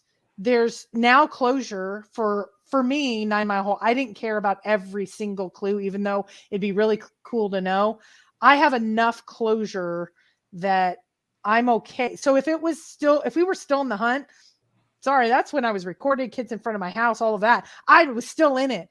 Now, what are we fighting over? Why the negative? There's no treasure chest. We're just fighting for a story. And I just don't want to fight. Like DB Cooper. Mark my words. Mark my words. Forrest Fenn is connected to DB Cooper. And I want to investigate that so much, especially after this last week, Cynthia Meacham. But I'm not even touching it. I am going away, going silent. It will be someone else. Because guess what? I'm such a terrible, horrible person. Who cares what I say anyway? I bring nothing of value. So go and find it yourself. Mark my words. Forrest Fenn has a connection with DB Cooper. I would bet my Bears tickets on it, and I don't have Bears tickets. I don't get it, but okay. Well, hang on. We got another super chat. Treasure Warriors going live after this to concede Cowlazars news. Broke amazing news. Well done. I have an opening video just for you three, Mike, Cynthia, and April. Hey, thanks, man. Cool. There was a question for Cynthia, and that's totally up to you, Cynthia, if you want to answer or not. For Minotaur Moreno, when Cynthia and Smell the Sunshine were celebrating the night the find was announced, was it simply just that, or were they celebrating anything else? That's going back 2 years, huh? We were celebrating our love for each other. They did get married. Did we get married before or after that night we spent? No, after. It was at the finale, I thought. Okay, that's right. There's so many conspiracies, and they're like, oh, so, you know what? It was just like at the hearing. I was crying, and then I can tell you, I had a champagne in hand very close to that time celebrating. I think that day, people said, and I don't see it as other people say it, Matt and Cynthia found the treasure chest. That's why they were smiling. No, they were probably like all of us. In my opinion, I was like in shock. I was happy. I was sad. I was crying. I was elated. I was all of those. I was elated for someone. I wanted the answer. I was like, we're going to get the answer. Anyway, just there you go. So question for you, Cynthia. What's next for you? Will there be more videos? Will there be more posts on your blog? What do you think? Probably not post on my blog. Yeah, I will probably do one final. When I have something can put out without being shot, I will probably, I'll do probably one last one. And in your opinion, Cynthia, in the fall, do you think the solve would ever come out from a verifiable source at some point in the future? Verifiable? I mean, well, some people will never believe it, regardless of who it comes from. But some people would. You're asking me, are we ever going to see the video that was alleged to in the Zoe deposition? I think it was. Yes. I'm saying absolutely no. It will never be shown. Okay. It will never be shown publicly, in my opinion. Right. Okay. Fair enough. And I actually am the minority here. McCracken, please don't sue me for saying this. I actually think Forrest has passed away. So I don't think Forrest can tell us, even though McCracken thinks that's a possibility. So I know it's great. I think Shiloh would probably be out of everybody our best bet. I think if anybody from the family, what he said, he seems to know some things. I don't know. So yeah, I totally do believe, Mike, to answer your question with a different answer, I totally believe Shiloh has something in the works. I don't know the time frame when he's going to put it out, but the problem I've seen with some of the sore losers is that it doesn't matter what Shiloh puts out; they won't believe it anyway. Right. So I guess those people maybe have said, all the disgruntled losers, that they will only believe it if they hear it in Fenn's words. And then even some of the people say, even if they hear the video from Fenn, they won't believe it. So, I'm almost 100% sure that video will never be publicly shown. Here's a does go. Oh, yeah, that's a nice one. Go ahead. Yeah, it's from Packer Jack. It says, I'm sorry that Cynthia lost her friend Forrest. I'm sorry she has taken so much garbage for staying connected to the community. Thank you, Cynthia. I think that sums it up pretty well. Yeah. Well, and I hope you don't mind me saying this, Cynthia. And if you do, I hope you forgive me. I needed to walk to the left, which was not the way out, just to catch my breath. And then when I turned around, Cynthia was having an emotional moment. And who came to console her? Zoe and Kelly. And they did this huddle and they just had a moment for a while. And I thought, that kind of tells you there are some people that are in a different place than I felt like Forrest was my friend. He had so many searchers that were friends. I didn't know how much. And I felt like my last meeting, he was a friend. Cynthia was a friend of the family. And so it was different. And I could tell in that one moment, it was interesting because Kelly came back from behind. And later that night I said, you know, it wasn't me, Brett, because I gave them space. She goes, no, that was you rubbing my back. I said, no, that was Kelly that came over. And it was so sweet. It was such a good moment just to say there's certain people that just different people had different vantage points and affected them differently. And that's the moment I realized my journey was different than Cynthia's, but it affected me the same. And I made friendships and I made, you know, there's so much, but I won't even get into all the other detail. It was just, it was just that we did get we didn't get the ending we wanted, but we at least got general location, a couple of the clues confirmed to me if it's in a court document, Yellowstone, etc. Every clue would be nice. I don't know. So anyway, I've done my piece in part. I hope it helped a little. You guys have helped me, whether it was in a positive way by great people or a negative way. And you made me realize that I need to grow and do some things differently. I learn from everybody and I'm going to kind of rebound from it. And that's the time I need, is to rebound. Nobody's chasing me out of this. There's just nothing to chase anymore. And so I'll figure that out. It's a good way to put it. The thrill of the chase. There's nothing to chase anymore. That's a good way to put it. Now, a lot of people are going to still want to talk about the solution, and that's fine. Everybody talk about what you want to talk about. For us, I'll just say, you know, we all got into this thrill of the chase over the years. We're all human. We've all made mistakes. We're human. When you deal with each other, there's going to be issues and all that, but just put it to the side and we can at least be civil to each other. I still hope everybody comes out for the World Series of Fenn next year, because we're going to do it. And we can all just have a drink and say it ended the way it ended. Forrest was the most human of us all. He didn't think of everything, like he said. I'm sorry, but he didn't. And it's the way it worked is the way it worked. Maybe it'll be on Netflix someday. Who knows? But if it is, I hope they tell the true story. So and I'm glad. I saw Ben in here. Ashley just said, great stream. There's so many of you that are in here.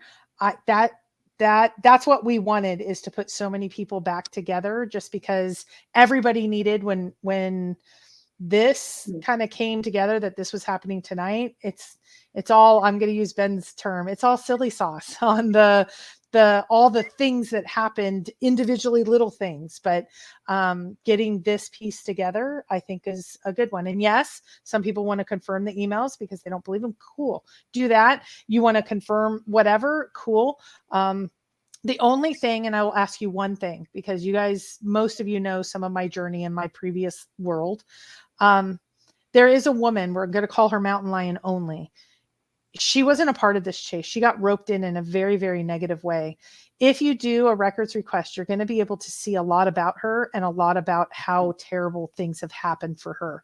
Please don't disclose where she lives, even her name, what she's gone through, any of the restraining orders, trespass orders, arrests, any of that. Let's help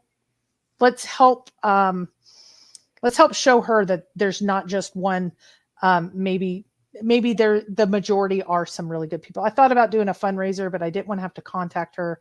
There's somebody that's been through a lot that had no idea even what this chase was. So, and anyway, thank you guys all for being here. And you guys are all, this is a good day for me. I'm not talking about anybody else, just for me. And there's some people, and like Cynthia, the only reason this came out is because my journey this last at least year has been, I want it for the community. I want it for the community. there's been some things I know you guys have questioned. How did you know this before that? And what's the secret? It doesn't matter anymore. It's all out.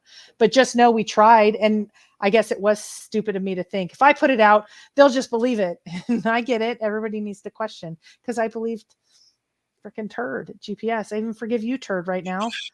Well, I will say this. The thrill of the chase, yes, it was about a box finding a treasure chest, but it really was about the friendships we made over the years. I mean, that's what I think.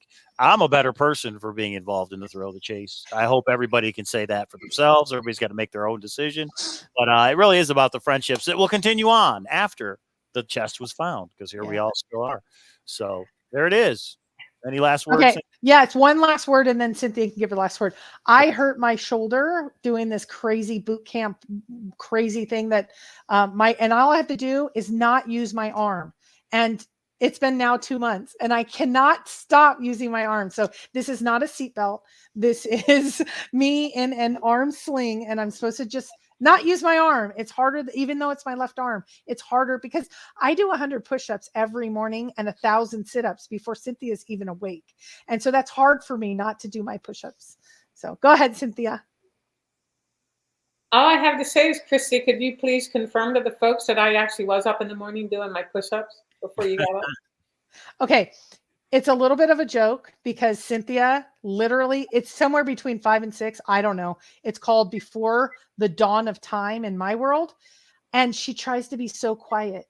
And I hear, okay, that probably sounded terrible. But I look over and there she is. That wasn't my push-ups.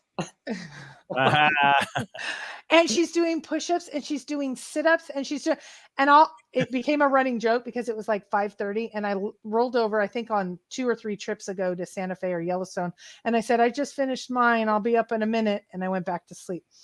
And she literally every morning does them. And I don't know how at your, and this is at my age, at your age, it is phenomenal. The athlete and commitment that you don't get injured. I'm 46 and I tried to do, and I'm in a sling. I don't know how you do it. Well, so Christy, the incentive for me, as you should know, since you travel with me so much, is, there's always a chance we're going to be naked. So, you just gotta keep at it. But we've all seen you naked, and we know because you have it on your website. Guys, that's not Photoshop. That's her. So you're already there. When's the next birthday? Not till I'm 70. So we have another year until I'm naked again on the internet. Okay. And I know everyone wanted to hear that. Live audio of Cynthia and K-Pro's hotel room. I'm the president of hitting that ass. Wow. Oh my God.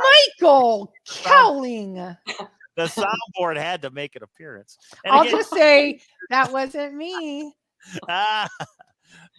This is not the goodbye, everybody. This is not the last show ever. This is just until the next time. We're going live Thursday, Treasure Hunting Amusement Park. Come on and tune in. It won't be the same. I get it, but we're still here. Minister Moreno, what are the top 5 hikes, trails on this case, Thea? Yeah, what's it got hot in here all of a sudden. Cynthia went naughty.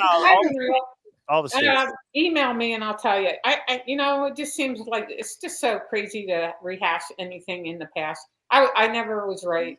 Every trail was wrong. So and my top 5 was definitely in Yellowstone and outside of Cody in Sunlight Basin. Okay. But you're glad you did the trips you did, right? The boots. Oh my God, even in Mexico. Sure. Absolutely. I don't regret anything, even though I was always wrong. Right. I took a boots on the ground in New Mexico with Cynthia in one of her search spots. I'm kicking it with Molly. Molly has a pack bigger than mine. We go up to a waterfall. It was awesome. I got to meet a whole class of kids. It was incredible. We got to tell Forrest about our whole little expedition. Those moments make magic in the future of your life. Hacker Jack says, Jens is in the chat. When is the doc going to be released? Jens, let us know when you're going to do something with all the footage you have, for sure. Let us know when it's going to come out. I'd watch it. I'm looking forward to it.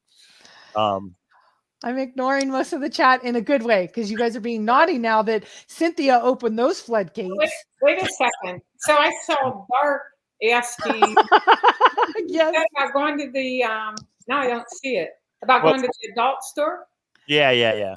Dark. What said was we it? all go to I don't see it anymore. What was it? Well, he said we still need to go to Oh, the the adult adult store. World Okay. Series of Fenn. Yes, you need to all come to Vegas for World Series of Fenn, and Shannon will take us. Oh, Shannon, there were things there that I had no idea. Shannon explained it all. Jens says, I'll inform my PR manager, K-Pro, as of now, sometime between 2032 and 2050. That's funny. Kind of. Come on, Jens. Jens, you have the best footage and you have the best skill. Yeah. With the like drone and cutting and all that. So. All right, everybody. Anyway. We're over 3 hours. That's the info. You guys, we're not forcing it down anybody's throat. We're not telling you what to believe. For us, we believe it was 9 Mile Hole with all the problems that come along with that. But that's why it ended the way it did, in our opinion. Crazy. Thank you for the super chats. And again, this isn't goodbye. Oh, and someone asked me, they offered to pay me for my notes. Nope, they're not for sale. And so what about Thor? What if somebody offered to buy Thor? No. Wait a second. Mine are. Yours A tank of gasoline cost me $150. Yes, Yeah. please do this. Yeah, it's funny. Yeah, it's been a wild ride. It's been interesting. So we hope everybody tunes in Thursday to hear about some new treasure hunts, maybe a replacement for the Thrill of the Chase. And I'll just play this for both of you. I wish you weren't a liar. There it is, everybody. That's how we're going to end it. Secrets. Yeah. And thanks. Yeah. Yeah, I love all you guys, just some more than others. There's always going to be something to talk about with the Thrill of the Chase if we want to. So we'll make that decision and we'll go live when we're ready to talk about something else. Yeah. All right. Thanks, so I think guys. Treasure Warriors are going live. Go check them out. And yeah, we'll see everybody down the road. Bye. Yeah.